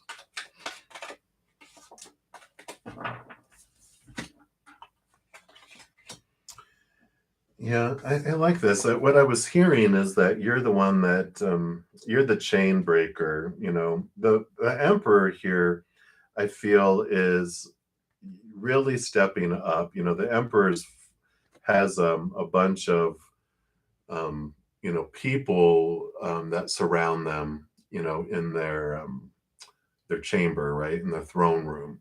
All these advisors with all this opinions and stuff, and they showed me. It's like, the king has like, or the prince, has like the king and the queen telling them, and when the king is gone, the emperor, the son, steps up as the emperor, and the queen is still telling them what they should do, and all their relatives and all the other brothers and sisters are all, they all have their opinions of this supposed to be, should be, need to be, have to be. And this energy here of, I almost feel like the family tree here is that you are the one that gets to break chains that have been passed down from generation to generation. Now, those can be beliefs, it can be fears, it can be, even addictions, or everyone, has to be in a certain type of business or live a certain way. Whatever it is, we have these things, these rules that are passed down from generation to generation, or these habits or these actions, and their ancestors saying that you are a powerful individual and you are one that can stop it. You're the one that's changing things and breaking chains of the ancestral lineage that will impact generations to come. And I feel like with the Page of Cups here, they're really, this is the chalice, the holy grail here. And it's like the biggest, what will help you do all that is connecting to that beautiful love from above. It's the unconditional, eternal love of the spirit realm that will transform things. Because so much, this is very much Aries energy, which is newness, new actions, new ways of doing things. And in order for us to break chains, you know, so many of the chains, so many of the actions of our ancestors, uh, because we're all taught, right, to look for our wholeness and completeness in the outside world. And as long as we're still doing that, we're looking for relationships, situations, things, money, body, whatever it may be, to define us. We're constantly reaffirming and having these things that we pass down from generation to generation. Oh, you have to, have $100,000 in the bank to be successful. Oh, we pass that down to our children, who pass it down to their children, who pass it down to their children, until someone goes, whoever said that that is what success means? When we find the love within our heart, when we fill up with this beautiful love from above, we stop looking to the outside world to define us. That's when we can break chains. And I feel like that's the message they have coming in here, is the more you connect to that higher love, the more of those familial and ancestral chains that you break in your life. Which for you, of course, if you are responsible for your family line ancestors, but when you have children with someone else, they have that comes down too, and that helps you break the chain within your children, as well. So I like that for you, Brenda. So that is what they have. Many blessings to you. And Alex, you'll be the next free reading, but I do have a donation. So thank you so much, Always Victory, for your donation. And so you've been through a lot of heartache. Huh? Yeah. And so where is everything leading? Will the summer be any brighter than the winter and the spring? Let's take a look here and see, what does Spirit want you to know about? Where is this leading, and is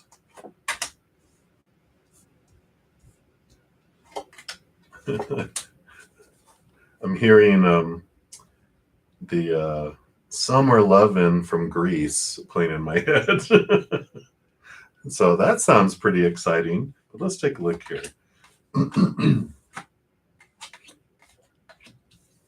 Okay.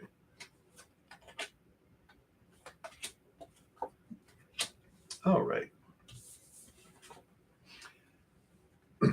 So I do like this for you, starting off here with, the Pentacles. The Seven of Pentacles is that, life has been unfolding. It's taking time for fruit to grow. But the Two of Pentacles also shows a balancing of your outside world.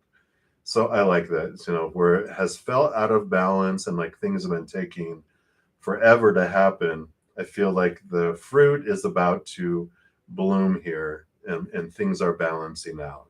So I like that coming in here to start off, is like there's this hope of balance and fruit is coming. It just takes time,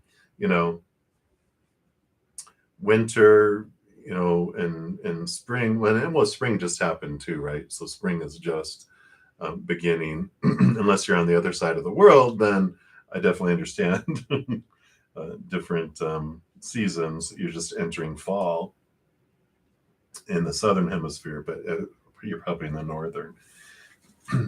But there is this, again, this promise of endings and new beginnings. You have 10 of Wands, from what has felt like a burden, is being transformed, because it's the tens are endings that then the zero falls off and becomes an ace, which is new beginnings. And 10 of Cups, endings and new beginnings in love too. So in energy that you're feeling, a renewal, and in love that you've been feeling, a renewal, a filling up where you feel full in your heart. So I like that. Yeah, we can definitely throw in a oracle as well. And then what I see about all this here is do it this way here, because you've got the Seven of Swords. And what you've been realizing through winter and into spring, the swords are our thoughts, our beliefs, our mindsets, our attitudes, our expectations. And this is where heartbreak happens. The Seven of Swords reveals to us what of our own thoughts and beliefs and mindsets that we were were given to us growing up. What of those have been stealing opportunities, stealing love from us, right? And so there's this revelation that happens through this, because we're taught a lot about who are we supposed to be and should be and need to be and have to be in our past. We're given tons from parents, from what we see, what we witness, movies, books, other relationships. We develop all these rules around love, and it's conditional love. It's a love we can lose. That's where the heartache, the heartbreak feeling comes in, because the prick in our heart of heartbreak is actually the prick of fear. So like when someone startles us, and we're like, that pain, that's heartbreak. That's what heartbreak feels like. The reason heartbreak lasts more than a couple seconds, when you realize it was your stupid brother scaring the bejesus out of you. Instead, it's an emotional monster. It's an emotional thing that we keep looping, and we keep on reactivating the pain, because we're like, this means this about me. This means about me. It's a looping fear. That is why it feels heartbreak. And we realize that when we go to sleep, we don't feel the heartbreak, because we're not in our mind anymore thinking about that, or we get busy with something. Our heartbreak doesn't stay active 24/7 if our mind's on something else, until we're like, oh, we see something that reminds us that person did that, and this means this about me, and fear, it reactivates again. So we're really understanding our fears around love, and our fears of what other people's actions mean about us. What helps you with all of this, excuse me, is the Strength card, because here is the lion. The lion is our human self, and this individual, this maiden, is our higher self. When in the beginning, before we remember that we have a higher self, we're veiled. We come down here as this lion that's hungry and thirsty for love, and it's told, look out here for that which will make you feel full, right? And take away your thirst. And so we try it. Relationships, situations, and things, they all disappoint, because I usually say it's like American Chinese food. At least my experience is, I'll eat American Chinese food, and an hour later I'm hungry. I'm like, where did all the food go that I ate in my stomach? That's the way the lion feels. It eats of the outside world. It doesn't feel full for very long, if at all. And it ends up being hangry, hungry, angry, and it's roaring. And that's the time in our life where our higher self really makes itself aware. And because and it doesn't try to put the lion out of its misery by or try to cage it to protect people from it, or try to manipulate it with a whip and a chair like they do in circuses. Because our higher self knows what the lion is truly hungering for is the love from above, the eternal, unconditional love that we are able to get from up above. And it's very convenient that our higher self is a powerful, supernatural, eternal spirit being that's made of unconditional love. So it's able to come down and love on the lion, like this card is showing, and it transforms our roaring, hangry lion into a purring little lion cub sitting in the lap of our higher self, feeling full and whole and complete for the first time in our lives. So, this transformation that's happening, the heartbreak that you've witnessed and experienced, it's all pointing you back inward and upward, which allows you to find this love that you've been looking for all your life, this wholeness, this completeness. And that does bring in a brighter summer. It does bring in a brighter world, because we start to see the world through fullness instead of through lack. And it just changes the entire way we perceive everyone's actions and things on the outside world, because we're finding what we've been looking for all along. And so when someone gives us love, instead of it always falling short, we find this wholeness here, you know. So we have the Page of Wands too, which helps.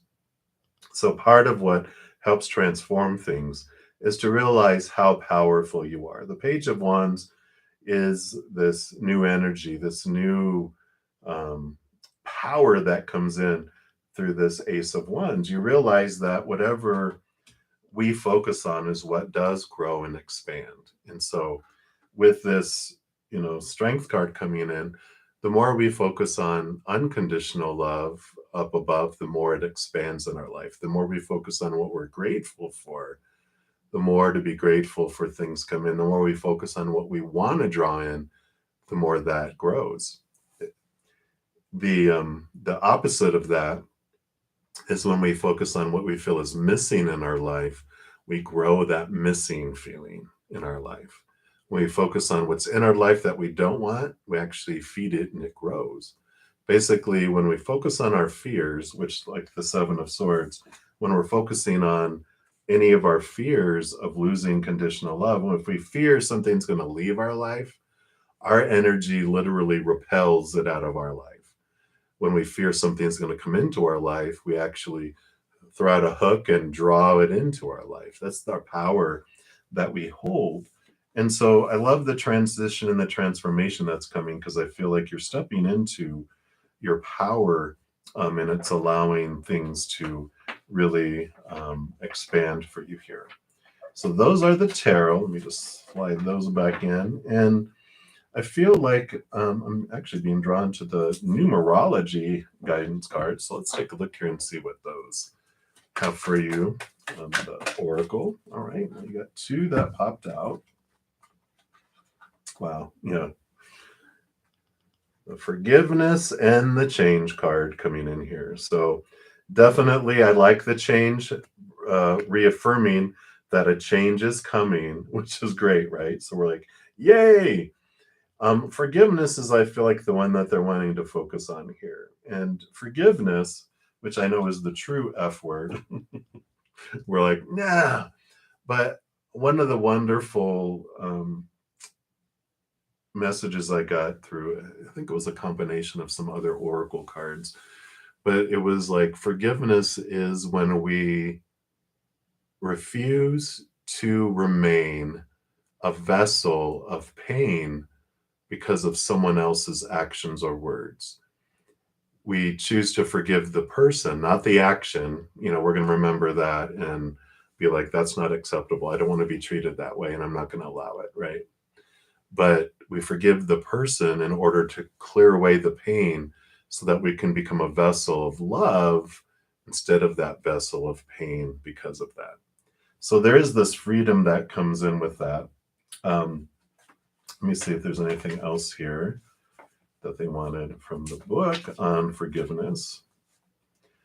So, of course, this card indicates a need to forgive yourself and others for any past actions that may have caused you pain. And by drawing this card, you are being encouraged to heal any unresolved anger, hate, jealousy, resentment, or guilt that is blocking your success. Such emotions are toxic to your body and hold you back from attracting a harmonious life. For the sake of your health and future happiness, you must forgive the past.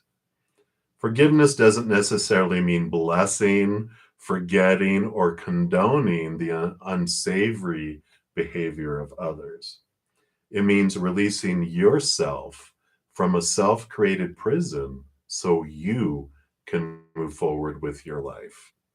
When you come to accept and move on from real or perceived betrayals, you create a happier future built on freedom and inner peace. Bitterness only attracts disharmony, misery, and pain. Thus, forgiveness is the best way to set your spirit free. In order to improve your current situation, you're being asked to adjust to and harmonize with the natural rhythm and cycles of your life. Cycles that are encouraging you to forgive people, situations, and behaviors from the past. By reliving past misfortune, you run the risk of attracting more of the same. No! But when you forgive, let go, and move on, you can make your dreams come true. You improve your prospects for the future when you practice acceptance and forgiveness. The affirmation for that card is I create a happier future as I accept and forgive the past. Wow. Wow, wow, wow. So I like that for you. Always victory. My hair standing up on my arms. Definitely, I feel like this is going to be a transformative time for you, for sure. So that is what they have for you. Hang in there. Much love to you. I know heartache. I had my fill of it, but I definitely can be a poster child for forgiveness and realization, where eventually I just realized there's nothing to forgive. That the expectations I had were fears that were filled, and that when you fill it with unconditional love, it just releases us from so many roles in our own, like it said, the self-imposed prison, and we also release everyone else too. So that is what they have. So hang in there, and much love to you again. Thank you so much for your donation. I greatly appreciate that. All right, Alex, you're the next free reading up, and you want to know what are R's current feelings for you and their intentions. Let's see here. What is going on with R? All right. So their current feelings here, they have the Ace of Wands, so passion, passion, passion. So there is this, passionate interest. So I always differentiate that between emotions. Cups are emotions, which is, I love you. Ace of Wands is, I'm attracted to you. So there is this attraction that they have for you there. And their intentions, we have the Fool card here, which the Fool card is like an adventure and a journey without expectations and attachments and any rules around it. It's adventure. So I feel like there's passion. They want to explore passion with you, but they don't want any rules. They just want to be able to go with the flow and enjoy with whatever unfolds. No. So I feel like their intentions are not to have intentions, just to enjoy. And, no commitment, no this, that, or whatever, blah, blah, blah. They just want to be able to be themselves, enjoy who you are, and boom, that's it. So very, very kind of fiery energy, like, Aries, Aries energy, a little bit of Leo energy, kind of with that. So that is what I'm feeling there with those cards, Alex. So enjoy what you will with that. So many blessings to you. All right. So CC Lindsay, you are up next for the next rereading. And what does Ken want with you? All right. Let's take a look here. What's going on with Ken? Let the spirit want you to know.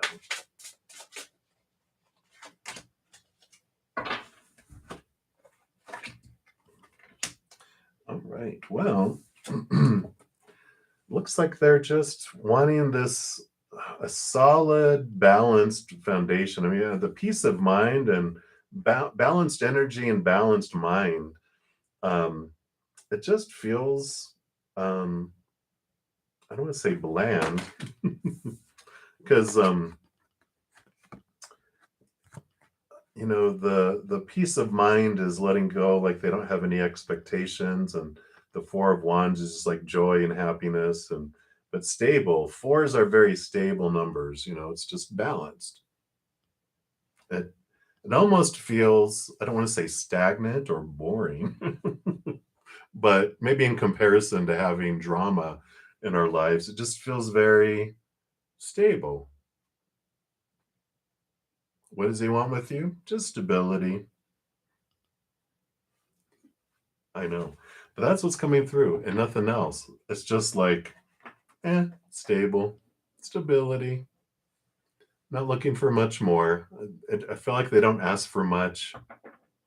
They're just like, that's enough for me. That's all I want. And you're like, but I want, brrr, and they're like, yeah, I know. Well, but this is all I want, So it's like going, so they're showing me like going to dinner with someone, and you're starving, and so you want an appetizer, and you want dinner, and then you also want dessert, and you go, and they're like, oh, I'm fine with just water, and you're like, really?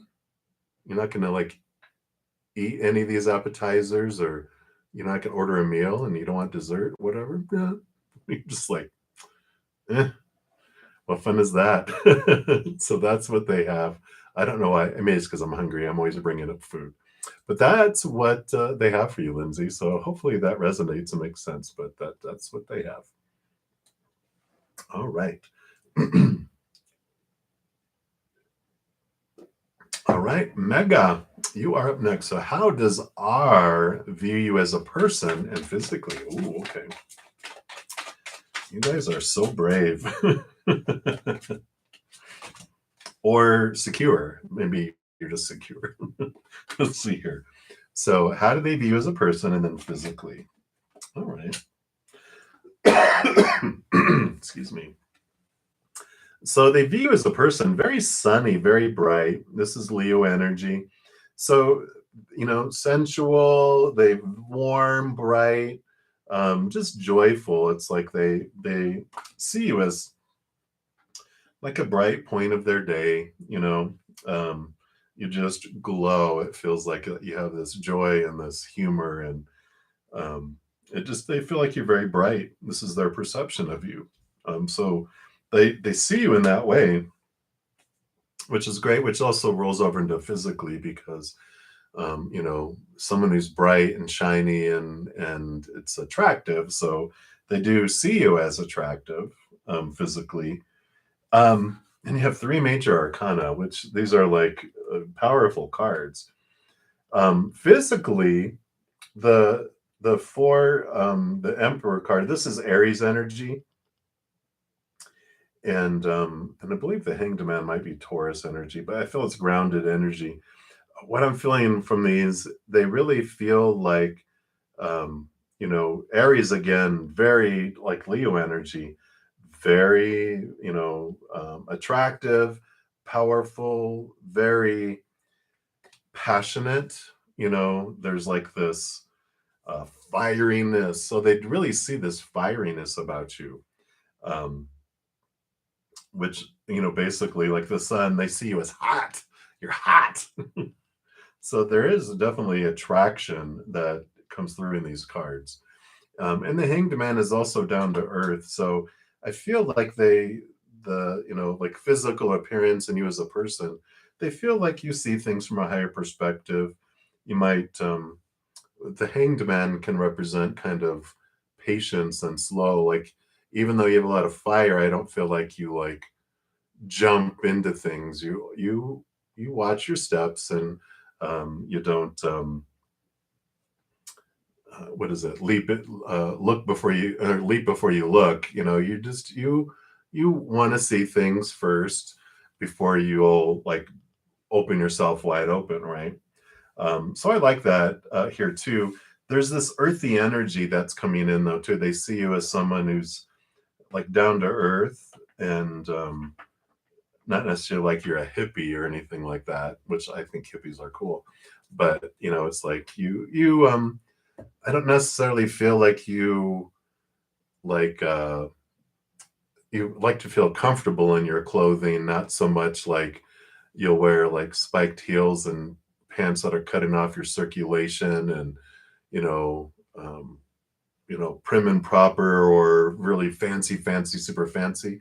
I feel like you are, I'm going to be comfortable. If you don't like it, too bad. Kind of like that as well. So that's the kind of energy that I have coming through right now, um, for you. And just realize whenever we ask how other people view us, we're a mirror. So a lot of what people perceive in us has a lot to do with what they perceive in themselves.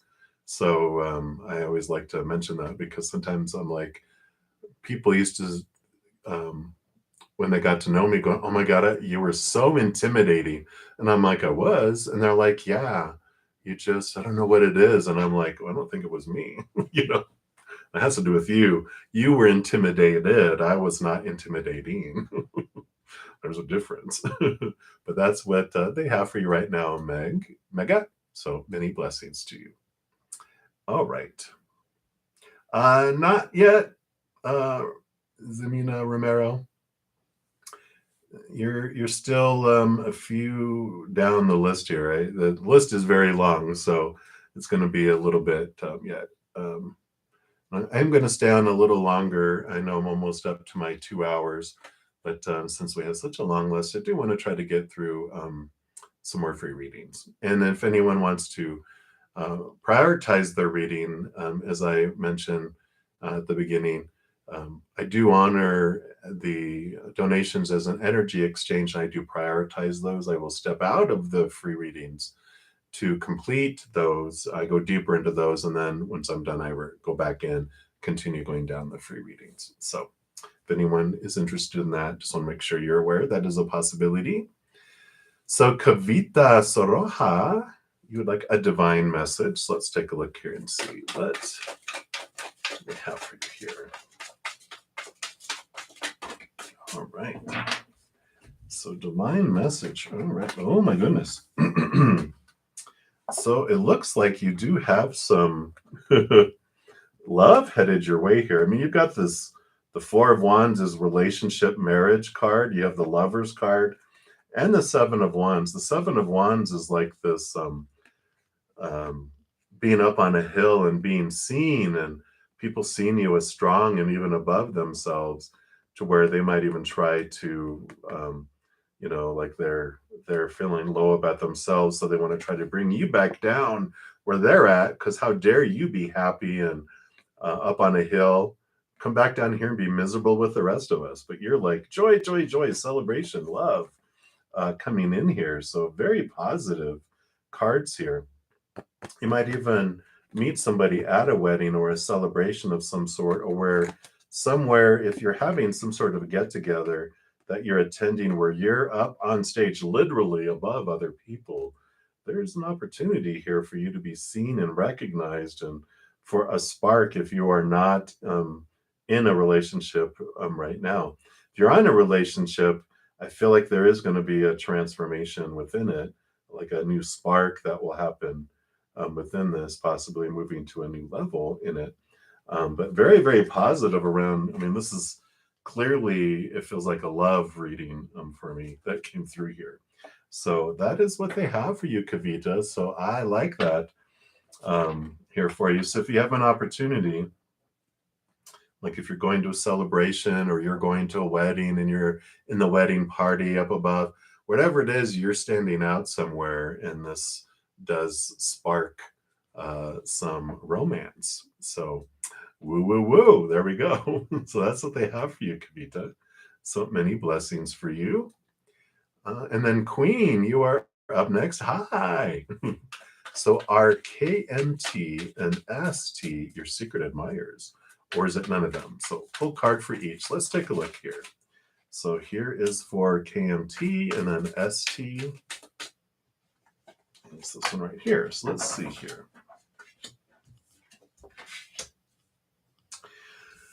So King of Swords. So KMT feels like someone that's more in their minds, like, because the King of Swords rules over air. They're all about air, all about the mind, mind, mind, mind, mind. So I don't feel like secret admirer vibes from that. I feel like they're more about analyzing and thinking, engineer.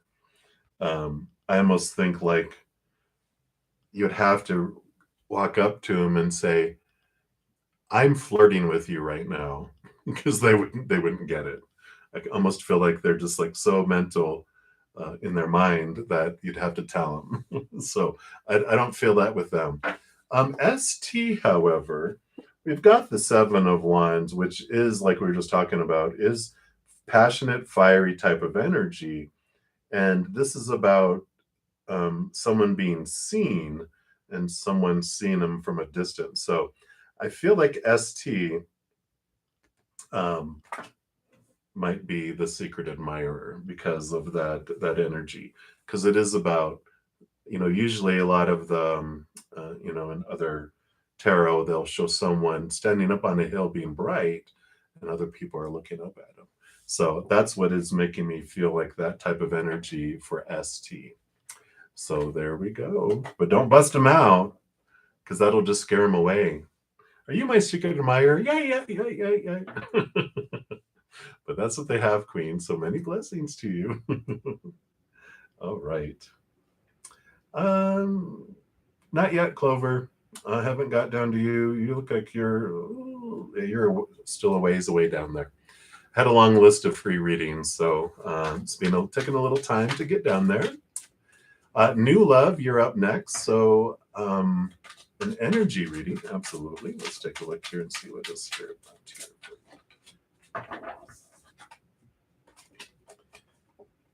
Wow. So you have new energy coming in here. You've got the Ace of Cups and Ace of Pentacles. So there is this, newness energy that's around you. Ace of Cups can be a new level of love or new love coming in. And Ace of Pentacles is new opportunities unfolding and also new ways of looking at your worth in relationship to the outside world.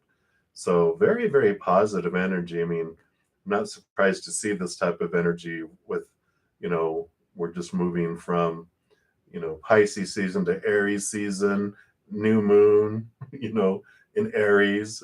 We just are moving into a new season of equinox if you're in the northern hemisphere. Spring, definitely this type of energy.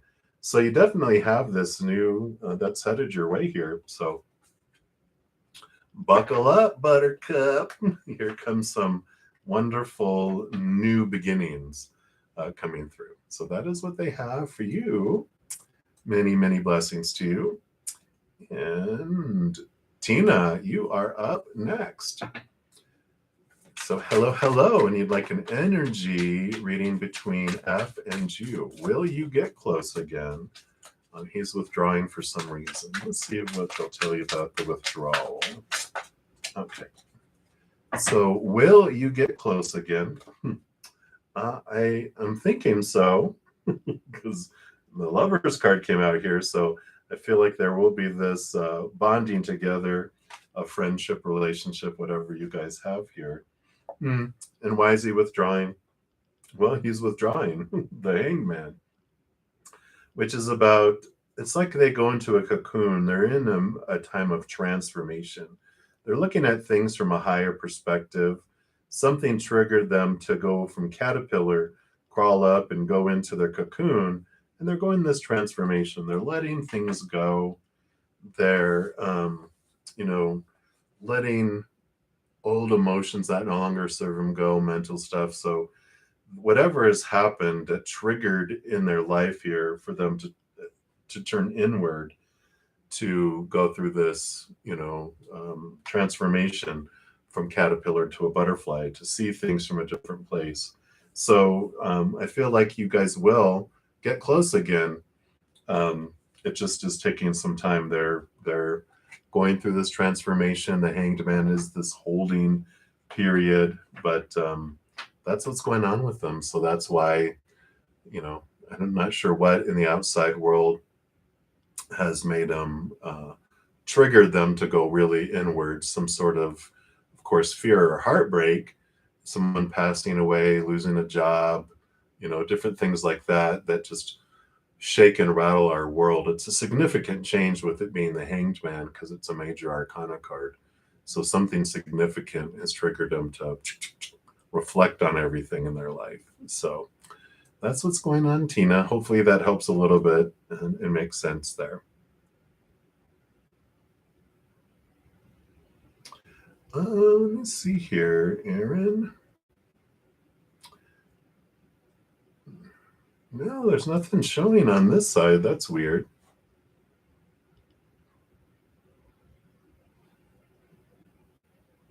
Is it showing in your chat, Aaron? Because it didn't appear in mine.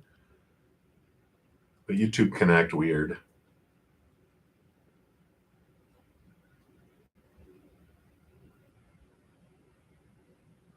So it's showing on your chat, but it's not showing in mine.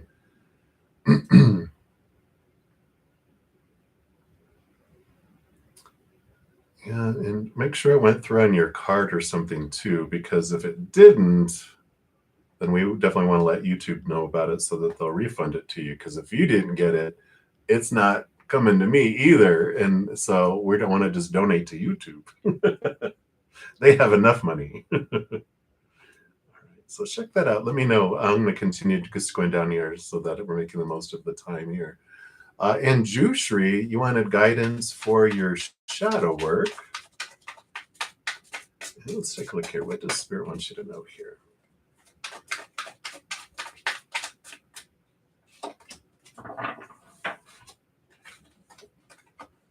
Oh, well, yeah, definitely. Two sevens coming in here. So if seven is significant for you, but sevens are definitely a indicator of things being brought to you for you to be able to process through and release. Because if you think of like a six as three on each side, there's the smooth river or flow in the middle. But if you had a seven, boom, this big boulder, this big obstacle goes in the middle where things are being brought up to you to look at and to, transform for. Seven of Pentacles is, it's patient. It takes time for, fruit to appear, not to give up hope. Last thing that grows on a fruit tree is the fruit. So if you don't feel like you're making progress, just know that you are, and things are unfolding. The Seven of Swords tells us that our thoughts and our beliefs and our mindsets, it brings awareness around those things that are making us feel, like we're being cheated or that, being deceived.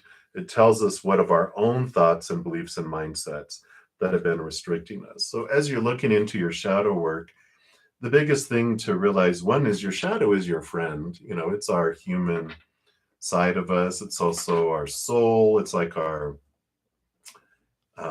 what is it, a tour guide that's taking us through this giant amusement park of fear rides. And it knows what's going on behind the scenes and below the surface. So we can, activate it and really look into it. And, the biggest thing is, one of the questions that we can ask ourselves when there's an obstacle is, okay, each moment is either of unconditional love or a fear of losing conditional love. And so shadow work is us discovering what our fears are and where did this come from?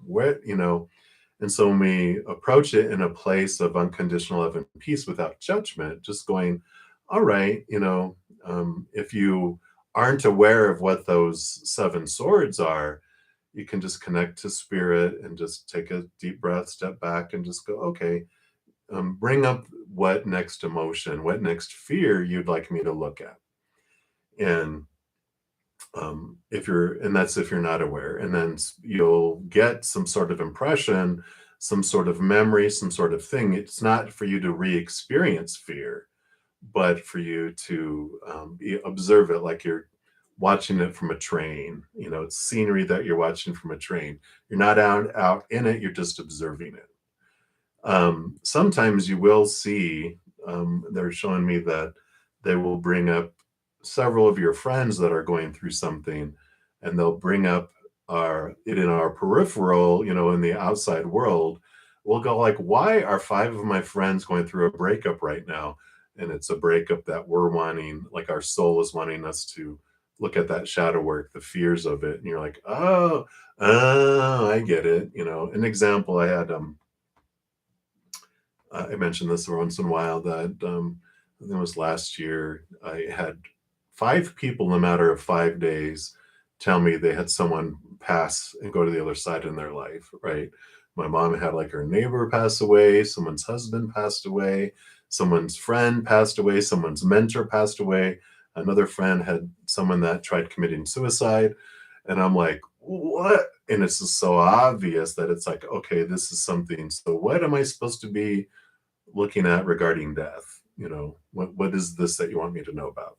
And so that kind of thing will show itself and allow you to um, move it from a place of fear to a place of unconditional love.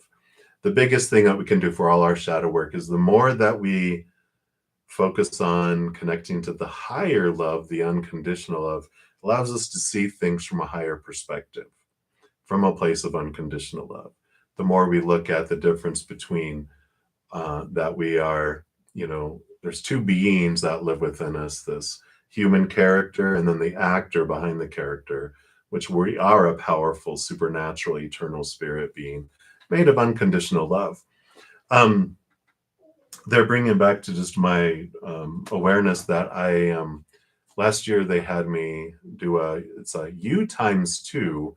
It's a free YouTube video series, which if you go to my playlists by clicking on my name, it's the first one, I think that's up there, or it's further down below. There will be a playlist of series and different things, but you'll see U times two down there. And you can, it's totally free. There's like 40 videos in it, and they range anywhere from like 10 minutes to 20 minutes or so each. But they just help guide us and help us understand this relationship and realizing the two of us that are living this human experience together. So if you feel that resonates, you can check that out. I'm Drew Shree. So many blessings to you. All right, Star Girl, you'll be the next one coming up here. And so Aaron, I'm not sure if you heard my response or not. I'm encouraged by Aaron. So if you don't see that, let me know. So Star Girl, you are up next. And so you want to know Pisces intentions towards you. Let's see here. What do they have here? So it looks like Pisces with their intentions here, they're not trying to kill you. Don't worry. The King of Pentacles is, the King of Pentacles, the big thing that's coming through in this reading for you, they're in this journey of trying to find their worth and relationship to the outside world in a different way. And this death and this rebirth that I feel like they're going through, it's this rebirth. They're like, I don't know, it feels like they're trying to let go of the old ways that they looked at themselves and how they lived their outside life, what their wholeness and their fullness was. And so I feel like they're going through this kind of reboot and restart in their life. And so they're looking to you as someone who proves that they're not who they were before, that they've turned a new leaf, if that makes sense. And, with all these flowers and leaves in here, but there's like this, they're looking to validation of their worth from you, which isn't always healthy for us when we're looking for someone else to validate our worth because we're giving our power away. But I feel like this is where they're at in their life, that they're like, if my interactions with this person are showing me that I've changed, that I've turned over a new leaf, I'm heading in a new direction, I'm ready for this. And so that's kind of interesting. But that's what's coming through right now, Star Girl. It kind of feels, I won't say possessive, but it feels like, when we're trying, let me put it this way. When, like, if I see something in you that I want to be, like, if let's say you're bold and you're forward and you're outgoing and I'm not, and I see that in you, I want to possess you so that I don't have to find it for myself. I'm like, okay, you are showing me that I'm, I have you, so I don't need to be that anymore, if that makes sense. So really confusing, but it feels like possessive and validating for them, for you. I don't feel like it's like, um, for you, it's for them, if that makes sense. So that's what's coming in, Star Girl. Hopefully that made sense to you there. It felt very, very confusing. All right, so Mira, you are up next. You want divine guidance for the coming months. Let's take a look here.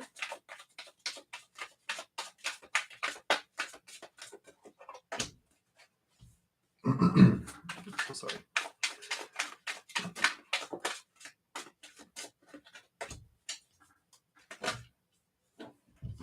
All right. So you do have the Judgment card here, excuse me, which is like double endings, double new beginnings. That's happening here. It is your higher self calling you to this new place. And I feel like the Five of Swords is conflicting mindsets, but the Ace of Swords, that's usually in the middle, it's usually like two swords, and the Ace of Swords. You have old ways of thinking, new ways of thinking. And that Ace of Swords is about being drawn, seeing things from a higher perspective, from a place of unconditional love, where when you're looking down, you're seeing things differently.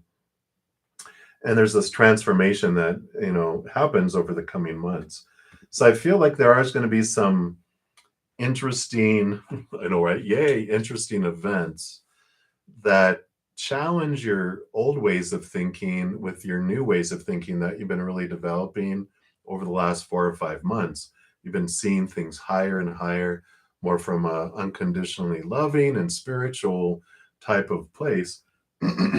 But now comes some uh, laboratory tests where you're putting your theory and your knowledge to use, to where things come up that are significant-ish, not like super significant, but significant enough to where you want to apply this new knowledge to it, and you see through trial and error, there's no error, just trial and experience of how you're applying it, and how you're like, wow, look at the difference it made in this situation, whereas before it would blow up. Now, because I'm approaching it this way, totally different outcome. And I like that for you. So I feel like you're really putting into practice a lot of new spiritual and heartfelt knowledge that you've gleaned, and it's making a huge impact. And I like it for you.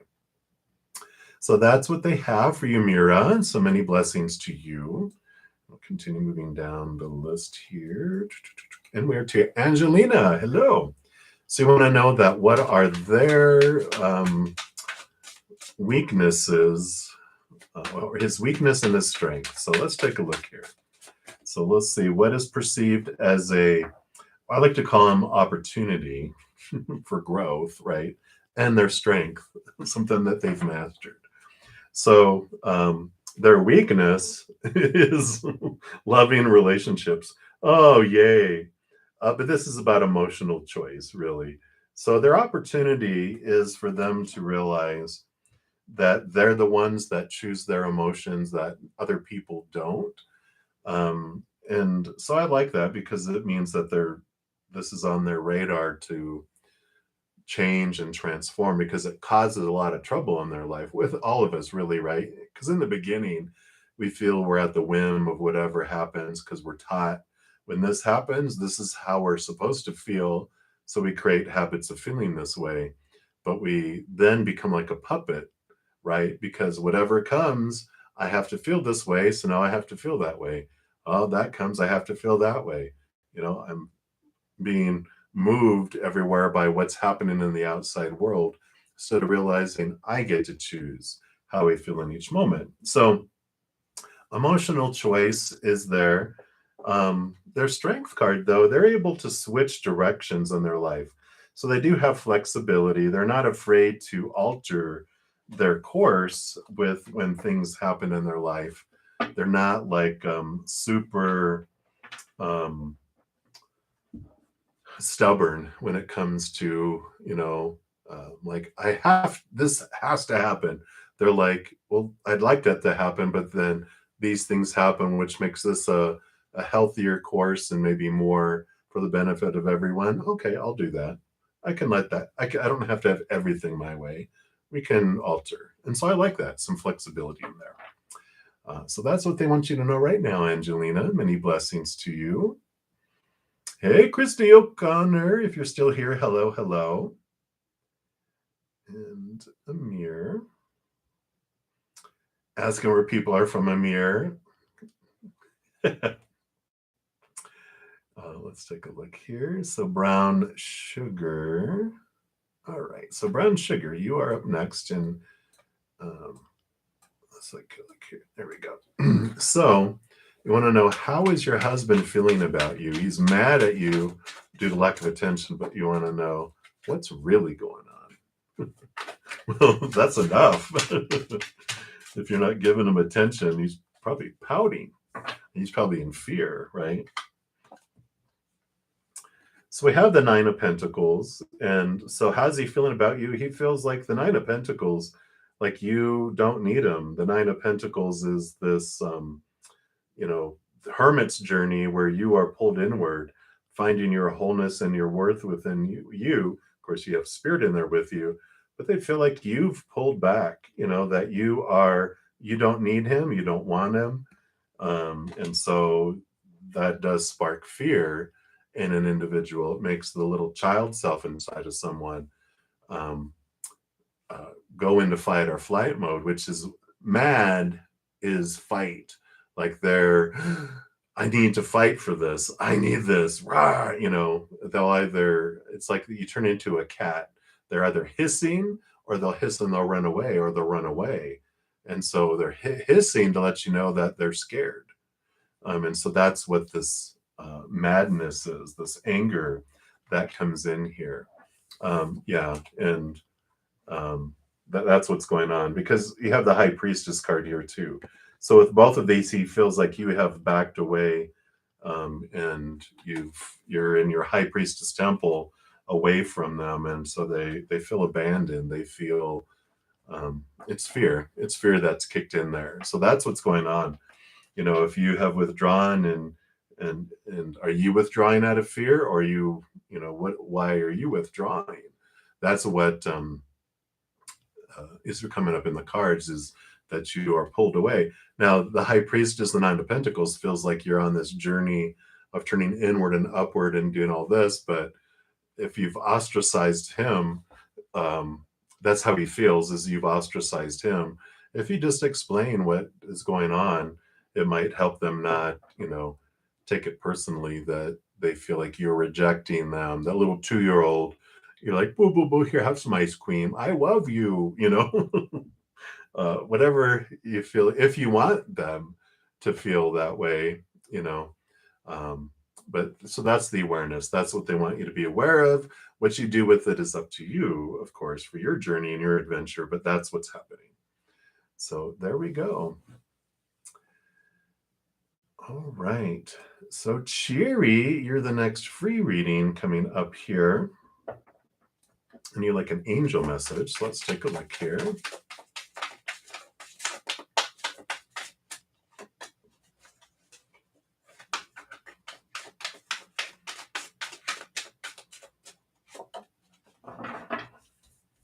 All right. Wow.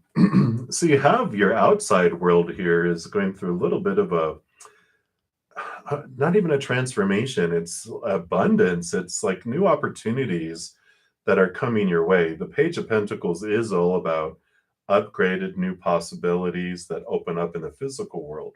Pentacles being the outside world, and 10 of Pentacles is this abundance here. 10 can be endings, and especially with a page which is new beginnings, I feel like there is this ending and new beginning, but it is for you. It is abundant feeling. It is this blossoming that is coming in here. So I like the angels saying, just trust when things are ending.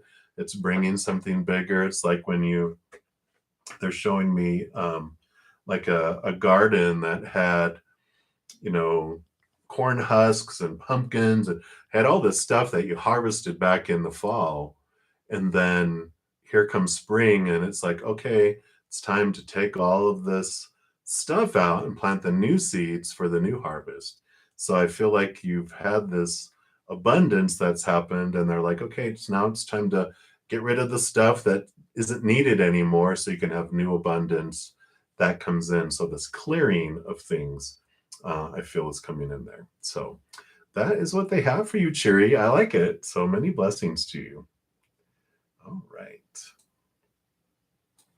So Favor B, you will be the next free reading coming up, but I do have a donation. Thank you so much, Patty. Hello, hello. So you've been facing a lot of challenges at work lately. Will you ever overcome them? Just over 2 months in this new role and you're exhausted. Oh, I can imagine. So what can you do to stay afloat? All right. Let's take a look here. Anything else?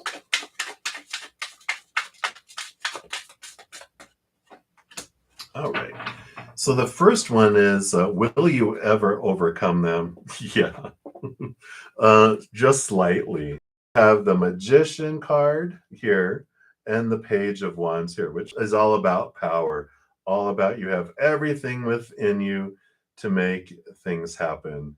There is an awareness around where you're investing your energy, which I'm sure we'll look into here. If not, we'll circle back around, but I feel like we will. And let's take a look here.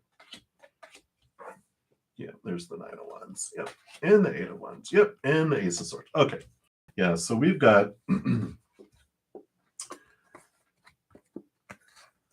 what we look at here. So the Nine of Wands has to do with like energetic barriers. And so if you feel like you've been trying to get past a certain place in this new role, this is just like that. All that you have to do is realize and step into your power. We'll talk about this. Temperance is, it takes time for things to unfold.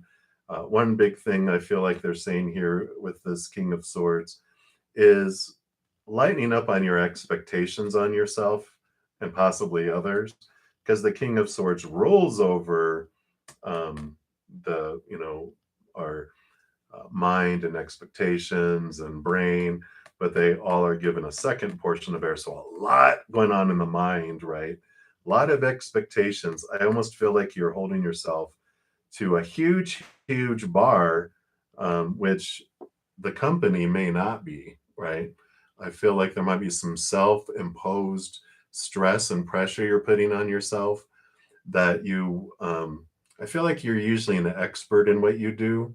And when you start something new, you feel like a fish out of water. You feel like you're failing, like you should be an expert right away, which lighten up on yourself, Patty. But it's like allowing yourself to allow temperance, allow things to unfold, allow things to evolve.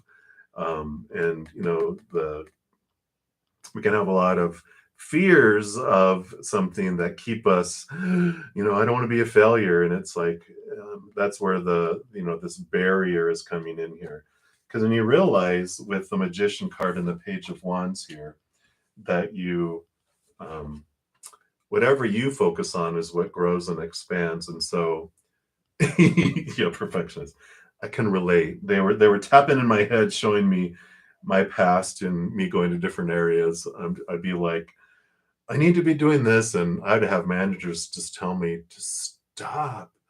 You are new to this role. We expect you to take time to get to learn it. And I'll be like, no, but I need to be the expert. And they're like, you just started a week ago. Like you just started 2 months ago. That is like 8 weeks. 8 weeks. When we look at it that way, we're like, oh yeah, that's not very long at all, is it? No. So you get to have this freedom and this power that, focus on gratitude for what you are learning, what is going on, focusing on unconditional love and joy and peace and laughter. Because when we focus on our fears, like if we fear something's going to leave our life, we repel it, right? We are self-fulfilling prophecy because we're fear, fear, fear. We're in fear mode in our minds, and so we're not thinking clearly. We feel confused. We feel stressed. We're attacking people, or we're running. Same thing as if we are focusing on something we fear will come into our lives. We draw it in. So it's stepping into your power. One, recognizing your skills and your abilities, right?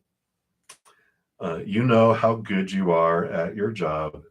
It's just letting go of that perfectionism of the, you know, why is that all there, right? Because you have the Ace of Swords. So this is what both the King of Swords has the Ace of Swords, and this is unlocking your mind. It's connecting to the capital T truths of the higher realm, which allows you to cut away these fears of losing conditional love. Allows you to bring those fears from the dark into the light and go, yeah, it's only been 2 months. Are they talking about firing you? Are you being written up on disciplinary action? No, they're not, but I am. I'm writing myself up saying, you're failing. You should know this already. But the more you lighten up, the more you become aware of where you're investing all of your energy. And you're like, yeah, I don't need to invest it in judging myself and beating myself up. I'm going to focus on gratitude and what I do want to have happen. I want to bring in that love and that joy, right? Exactly. Because then you have all this Eight of Wands. You have this beautiful energy returned back to you, that instead of focusing it in on what could go wrong and this and this and this, you're focusing it on what you're grateful for, and all that you're able to sit in a place of peace of mind rather than in fears, and you have clarity, you have energy to get things done, and then you're just flying high and fancy free. So I like this for you. As you are, the challenges that you're facing, you're able to accomplish, you're able to overcome, right? So you're able to do that. You're able to get through it all. I mean, you've overcome 100% of everything you've ever faced in your life, or you wouldn't be here right now. You got a good record. you know you have abilities, you know what you're capable of. So if you just look at what am I fearing, and they're like, what if you lose your job? What if I do? I won't have stress anymore, because I'll find a new job. People are lucky to have me. Really get connected to the truth of things, right? Um, and when you're truly honest with yourself, you see how talented and powerful you really are. And then you're just like, yeah, what am I fearing?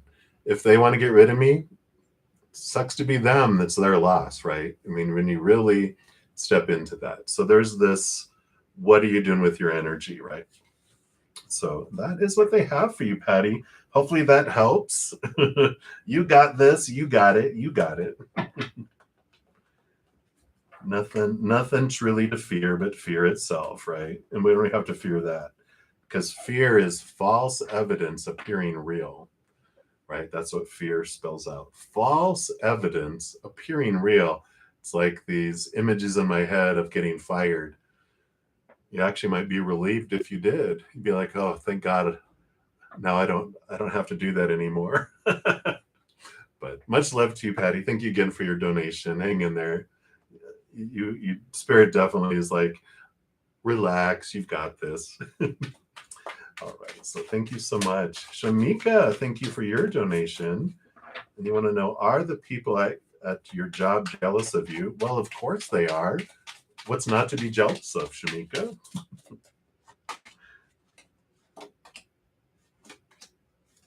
Let's see what we got here.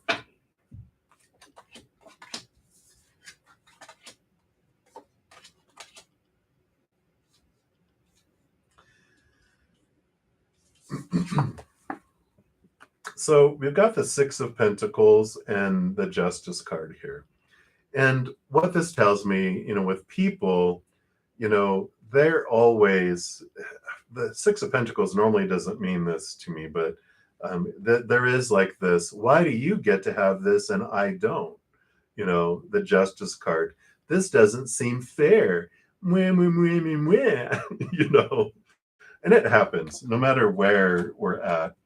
If someone else gets benefit from something, depending on how people feel about themselves, they're not going to be able to celebrate your accomplishments.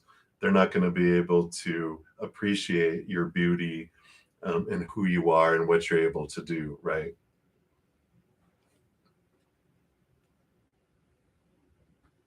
Yeah, Penny. So just I'll finish up with Shamika here, just real quick here. But so I feel like that no matter what, you're not going to be able to have people not be jealous or envious. Envious is probably uh, another word that you could add in there as well, because um, they have this. The Three of Pentacles shows me that people perceive you as someone that really you appreciate who you are. You can stand out and be your true, authentic self.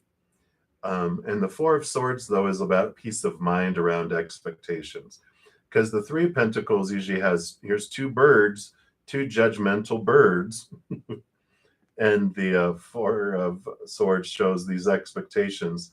The Three of Swords is the fear of disappointing, um, of being disappointing to others, and not meeting up to what other people are expecting you to be.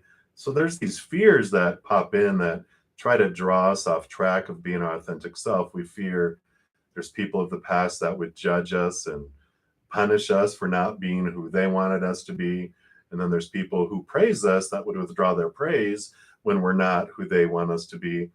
And so there's that fear, that is underlying under there, that is this freedom that comes in, because through all of this, it's teaching you that, what, you're not going to be able to please all the people all the time. And I learned that when I was in my early 20s, when I first attempted to grow facial hair, and I worked in a big office, like cubicle city. And I went away for a week and didn't shave, and I came back and I had like just the shadow of a goatee because I couldn't grow hair here, so I shaved off what I couldn't grow, and thought that I broke a law because I had people that were like, "Oh my God, shave that off. I like you better clean shaven." Other people were like, "Why goatee? Just have a mustache." Other people grow a full beard. Other people grow chops. Shave the rest off. Other people, "Oh, I like you with a goatee." And I just realized in that moment, I can't please all the people all the time. There's always going to be someone that's upset about me not being who they want me to be. And there's this freedom that comes in this for you here, is like, you know what? It's the difference between people saying, "You're intimidating." And it's like, no, you're intimidated. I am who I am. But with someone who is, feeling low about themselves, they aren't going to like a whole lot about a whole lot of people, because they feel like you're up here, they feel like they're lower. And if you get promoted or something happens, they feel even lower about themselves. But that doesn't have anything to do with you. I like this King of Wands because it does show that you are someone that can really step into your power. And this is what you are seeing. You can't help but being seen. Maybe you're a fire sign, especially if you're in Aries, a Leo, or Sagittarius. You have this presence around you that you walk in a room, you can't help but be seen, because it's like someone with a torch walking into a dark room. Everyone looks, they can't help it because you just draw them to you. You can't help it but be yourself. The sun does not ask for permission to shine. She simply shines. And if people can't stand the heat, they can get out of the kitchen, or or get out of the sun, right? They can step into the shade. Yeah. So you do get into your mind, right? Do you have any fire in your chart? You might just have a lot of fire. Um, it depends on which house and all that too. There is this, you know, shininess that it just can't help it. So yeah, and so that's what they have to say about that, is that people are always going to be jealous of you, but it has little to do with you in the scheme of things. It has to do with them. It's the Seven of Wands energy, which is, you know, people will see people up above them just because we're all taught, I think humans in our current society, we pretty much have a low self-esteem coming into adulthood because of our society. And we're always looking at people like, oh, they're better than me. And we're jealous and envious of, oh, I wish I had that hair. Or I wish I had that skill or that body or that spouse or that job or that blah, blah, blah, blah, blah, blah. But the grass is always greener on the other side, but you still have to mow it. So I feel like that's what they wanted you to know through that, Shamika. So be you, sunshine, be you, shine bright. And again, thank you so much for your donation. That's what they have for you right now. And Patty, you think because you're out of work for so long that you were saved at the last minute. Oh, yeah, you fear that you'll return back to the others and you don't want to return back to it. Yeah. I get that fear. But facing the fear is how we go past it, right? It's like, what am I fearing? Look, you survived. You're like, you know what? I'll go to again. It's like when we first have our first breakup, you know, like that cut, that it's a deep cut, right? And we have fear, I'll never find love again. And then we find our second love. And then when that one ends, we still have this fear, oh, what if I can't find love again? And then you find the third love. That ends, and you're a little less fearful that you won't find love again, and then you find number four.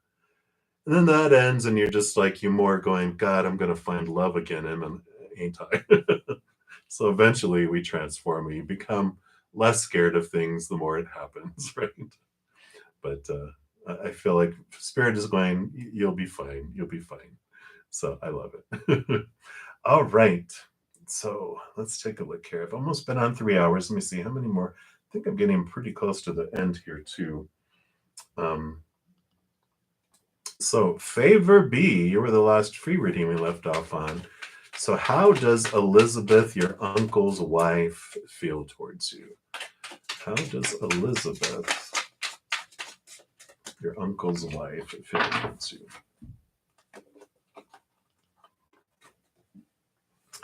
Well, it doesn't feel like there's like aggression. They kind of see you as someone that's very passionate, very, energetic and movement, and they see you as someone that has a balance between heart and mind. Um, so I don't feel any angst or anything. I feel like they might feel like you, I don't know, they might be a little jealous of your passion and your energy and that you have this like ability to do what you want to do. I feel like there might just not to get her in trouble. I mean, this is normal too. Like if they feel like they aren't able to do everything they want to do, like when they were single. I feel like if you're single, I kind of feel like they're like, oh, the good old days when I could do what I wanted and I didn't have to answer or um, you know, discuss something with someone. I could just say yes, I wanted to do something, or no, I didn't have to go consult with the Lord. So I kind of feel like that. I don't feel like there's anything of angst towards you. So that's what they have for you. All right. All right. Hey, Rhonda. Hello, hello. Oh, okay. Sure. Let's take a look here. I know those, dealing with the with people passing can be difficult for us here. Yeah. So we have balancing coming in here, Page of Pentacles. It almost feels like this is a new life that they've gone on to. They're, even though we feel like the outside world is so much out of control, the Two of Pentacles shows us the balance here, of the upper and the lower, the heavens and the earth, that it's perfectly balanced. It has its cycles that are perfectly. I love the dragonfly representing our transformation, that, you know, um, everything happens perfectly, that nothing happens by accident, that, when we believe that, oh, they should have lived to be 156, it's like, no, we're here for the exact perfect amount of time. Now they've transformed. They are here on the, having this new adventure on the other side, on purpose, for purpose. Even, this person being way hip here on the eye in the sky is now, you have someone that is watching out for you, someone that, as soon as they step out of their physical body, they are right next to every single one of their loved ones, all at the same time. They don't have to share, or be apart from anyone. They're there in a beautiful place of unconditional love.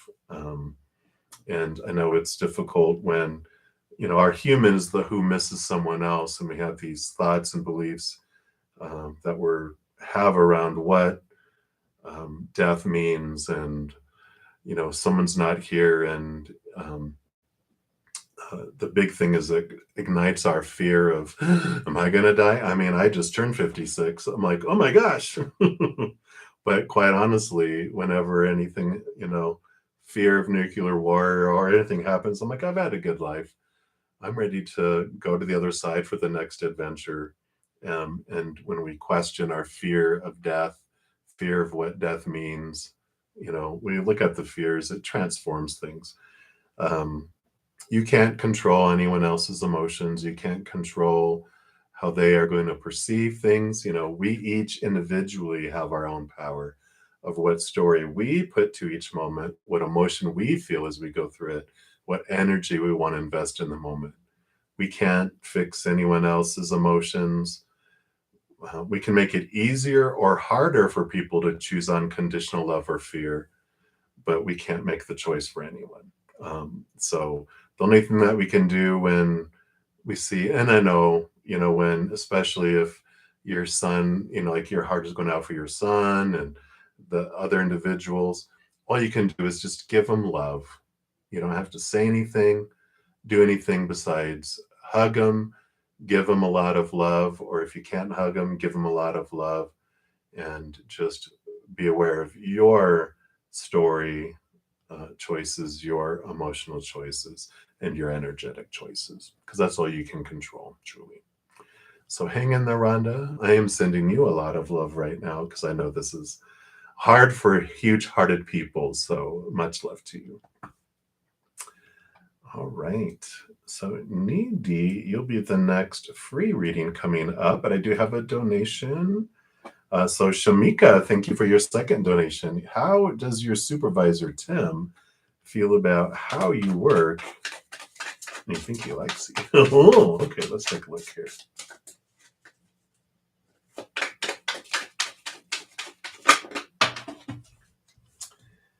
All right. So how does he feel about how you work? And is he interested, like, in you in that way? All right, let's see here.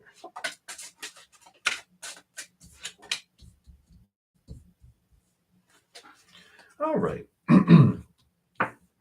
So, how you work, and they have the Knight of Cups here, so I do feel like you have a good balance between mental approaches to your job and emotional approaches. So that's good. That's a good balance that comes in here.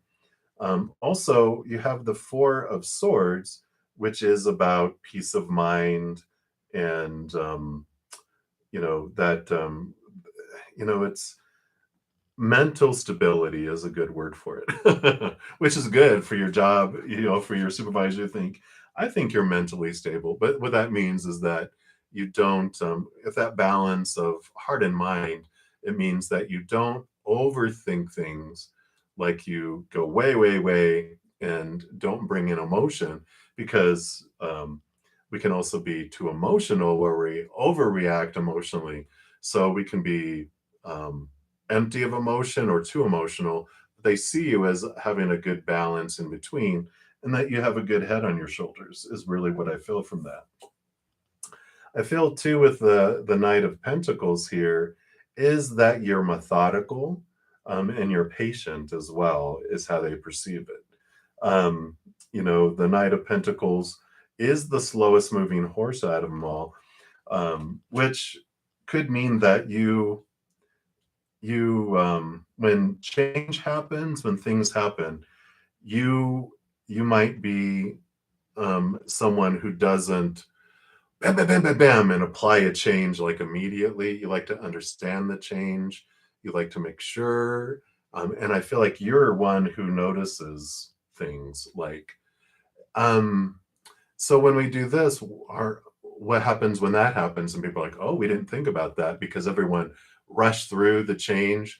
They didn't like step through it. I feel like that's like that methodicalness helps. And then you might feel like, well, I don't catch on to things fast. Well, it's because you have an eye for detail, I feel is how you're perceived with that. So I like that. And then as far as you think he likes you, the hanged man here, I feel like because they're from a higher position, that they don't allow themselves to see that way.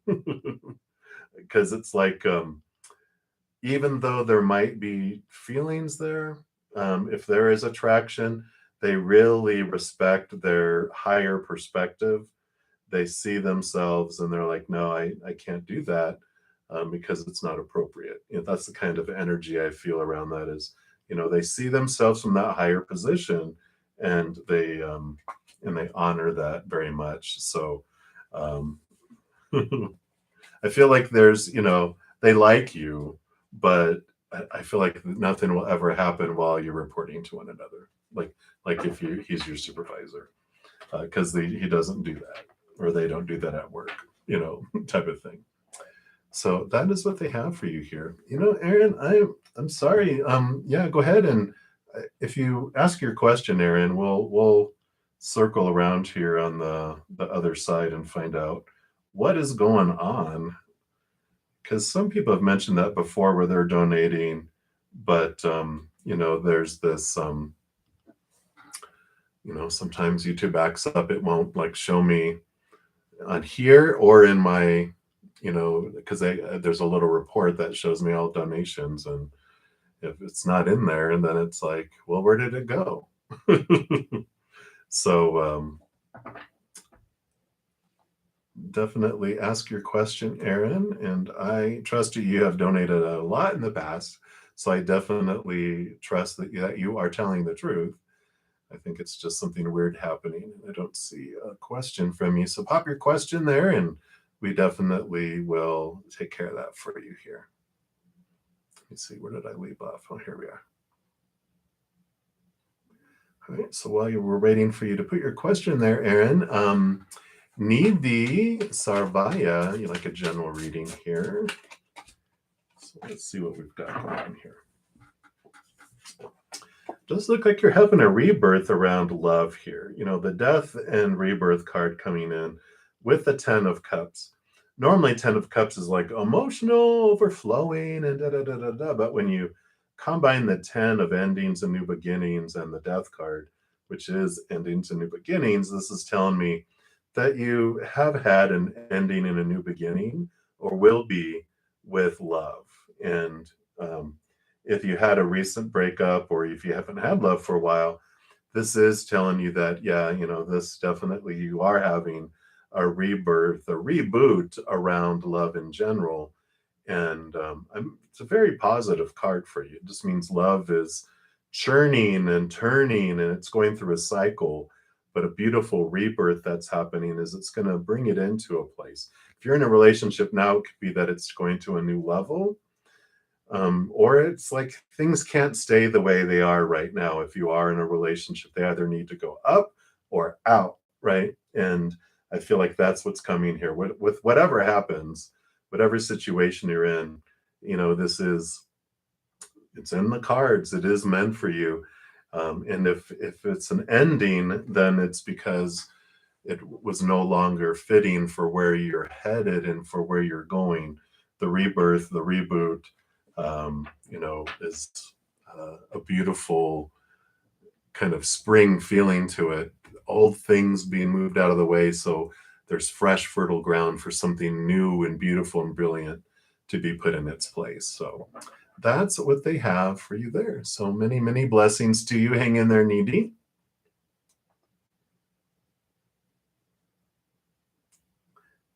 All right. And thank you so much. Is that Emina? Is the X silent? Romero, thank you for being a new subscriber. And I think you put your question further down below, so we'll get to you here in a moment. But thank you for joining the Soul family. Hopefully you'll hang around and enjoy the beautiful messages of love that come through. Thank you, Rhonda, if you're still here. Thank you for your wonderful comment there. All right, Luna Ray. And it's about time.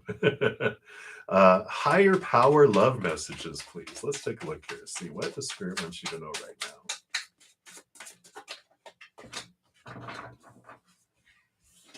All right. Well, you do have this new beginning coming in here too. With the Empress is a new birth, new harvest, new things coming in.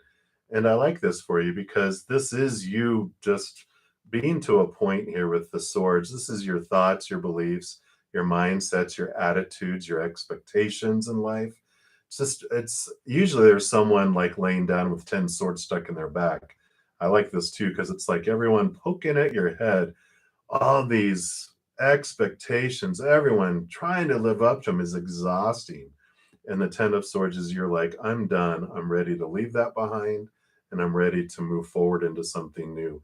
Just sick and tired of feeling sick and tired. And I'm ready to let a lot of expectations go. That the Empress really represents that too, because she's Mother Nature. And she doesn't have a whole lot of rules, a whole lot of things around it. It's the 4 and the 5, the Emperor and the Hierophant after the Empress, that are all about rules around society, rules around organized spirituality and religion. This is her being free and fancy free. So I really feel you're moving into this place of letting more and more expectations go around what love is supposed to be and should be and need to be and have to be and must be, and really opening up the blinders. Because what happens when we look at love and life going, oh, anything is possible, but then we grow up and we have the supposed to and the should and the need to and the have to and the must, and it gets a very, very thin, like love has to happen in between these two, things here, but we miss out on all of this. And I feel like you're at a point now where you're just tired of trying to live up to all those expectations that were poured into your head. And with that opens, and that's what brings a newer, higher, freer love that comes in, something that's more in alignment with what you're wanting in life. There's just too much rules, too much disappointment, too much pressure. It's like exhausting, and you're ready to let that go. So that's what I feel is coming through for you right now, Luna Ray. So many blessings to you. You're welcome, Luna. All right. Aaron, don't see your if you put your message on the chat, since I don't see your donation, I don't see your question, Aaron. So if you want to pop it into the chat, we will look at that. All right. So, Empress, you want to know, what does your love secretly think about you? Uh-oh. Let's take a look here. All right. So, um, Empress here, very Mother Nature, Mother Nurture. So they see you, and I don't know if this is secretly, but they see you as very nurturing, huge heart, very sensual, um, and able to birth a baby. It is about new birth, and with the Death card here, this is about rebirth. So I wonder if they're secretly thinking about you, um, about bearing children. Either do they think you're trying to get pregnant, or that you are pregnant, or that they want you to get pregnant? But it's about, with birth and rebirth, and with the new birth coming in. There's definitely some feelings and emotions around birthing children. I feel, with all of this. And you got the Empress card. How did I miss that? So Empress gets the Empress card. But I do feel like there's that type of energy around that. So that is what they have for you right now. So interesting. And you'll probably know which of those that it is, right? So that is what they have. So many blessings to you. All right. Clover, you will be up next for the next free reading, but I do have a donation. Thank you so much, Always Victory, for your additional donation. So, would working with Moria help your life progress faster? Let's take a look here. Whoa. So let's take a look here, see what else they have. You are very welcome, Luna. Whoa. Cards are flying out here. All right, let's see here. What do we have? You know, I don't think it would. We've got the disappointment card here, so I don't feel like it would unfold the way you think it would. There's something with the Three of Pentacles about not being able to be the authentic you. I feel like it would hold you back, because the Seven of Wands here is about being seen, and being seen at a higher level, and that there would just be these feelings from others that they would want to try to bring you down to where they feel they're at. They'd almost feel like, why do you get to do that? And feel like you're being brought into a place of prominence when you shouldn't be. It's like there's some jealousy there, some envy there, where some individuals just wouldn't. It like almost end up being, I don't know, it just conflicting, because we had the Four of Cups. I feel like they're saying, emotional stability, really stepping into, how to help your life progress faster is with the Four of Cups, because the Four of Cups normally has three cups that are down, and then someone's bored, and a fourth cup is being offered. The three cups down here would be looking at, our everything else unfolding in the outside world, like job and relationships and things, the things that we're told are supposed to bring us fulfillment. But the fourth cup is the Ace of Cups, which is the higher love, right?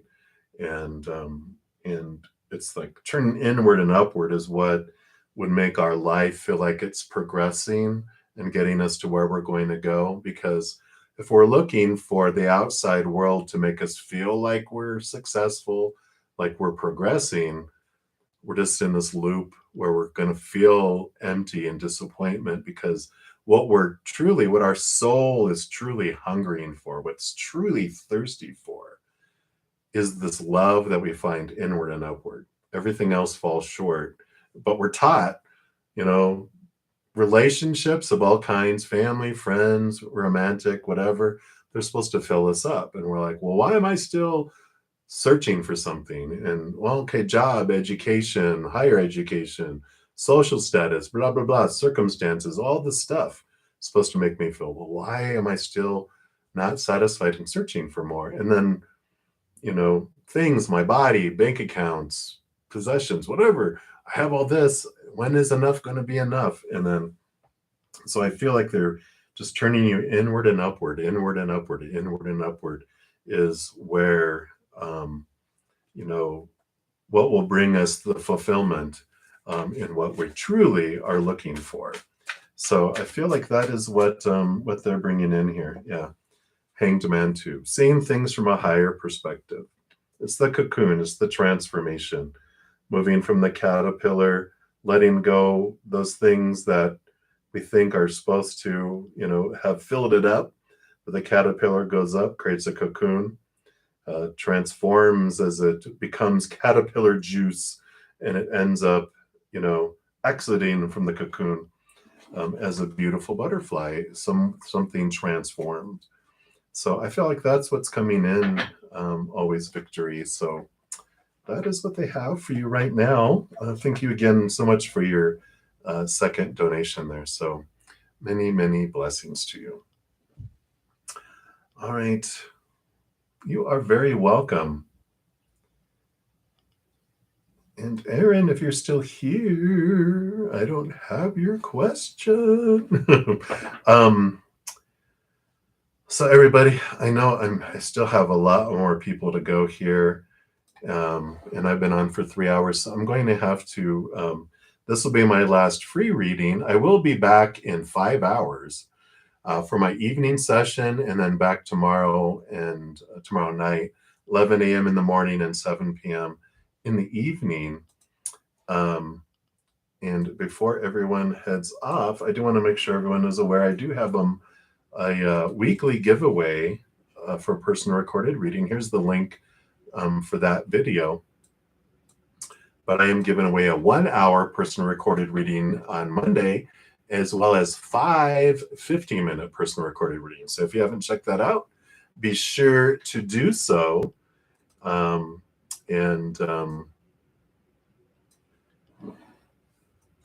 Be sure to check that out. Sorry. And then also I put out this morning April's readings for the month of April by each individual zodiac sign.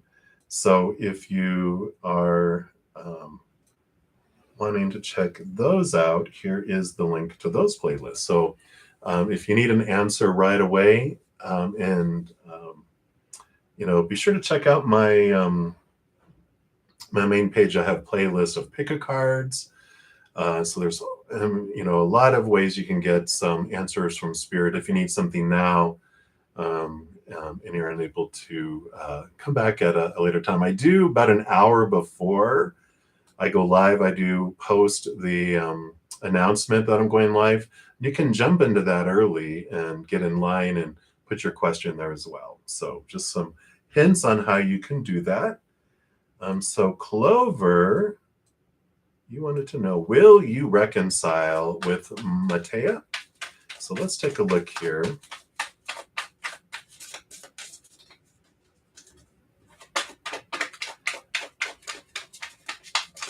All right. Let's see what we got here.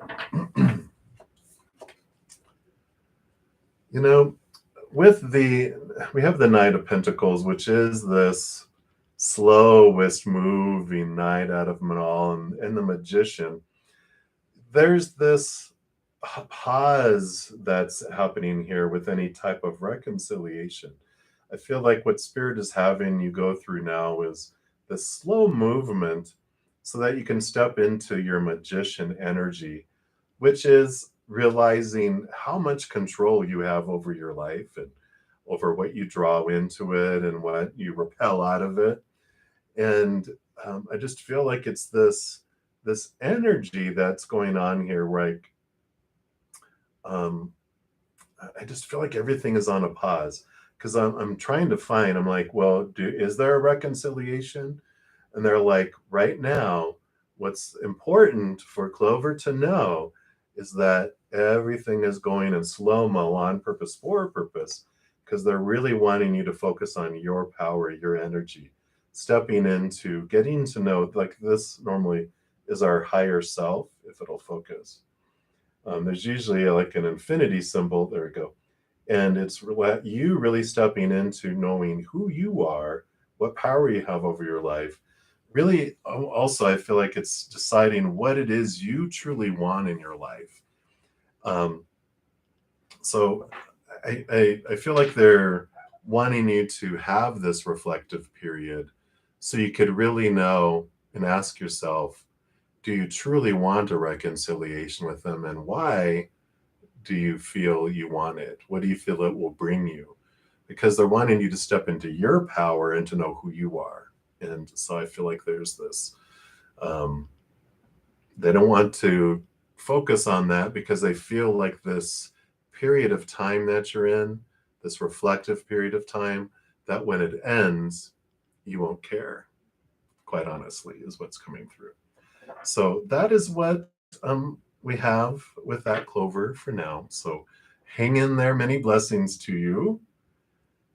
All right. All right. And Aaron. So Aaron, if you do come back, I will. I'll investigate here and see what's going on with that donation to see if anything popped up on the report. I just don't like to go in because it messes up YouTube and it might bump me off here anyway. But I apologies that I didn't get to your question because I didn't see your question, but definitely we'll find out what's going on. But to everyone else, thank you so much for being here. I've been on for a little over 3 hours, so I do need to go eat. So I'm going to head off for this, but please know as you guys go throughout each and every second of every day of your life that you are unconditionally loved by the Mother and the Father of all things. And of course, I love you guys too.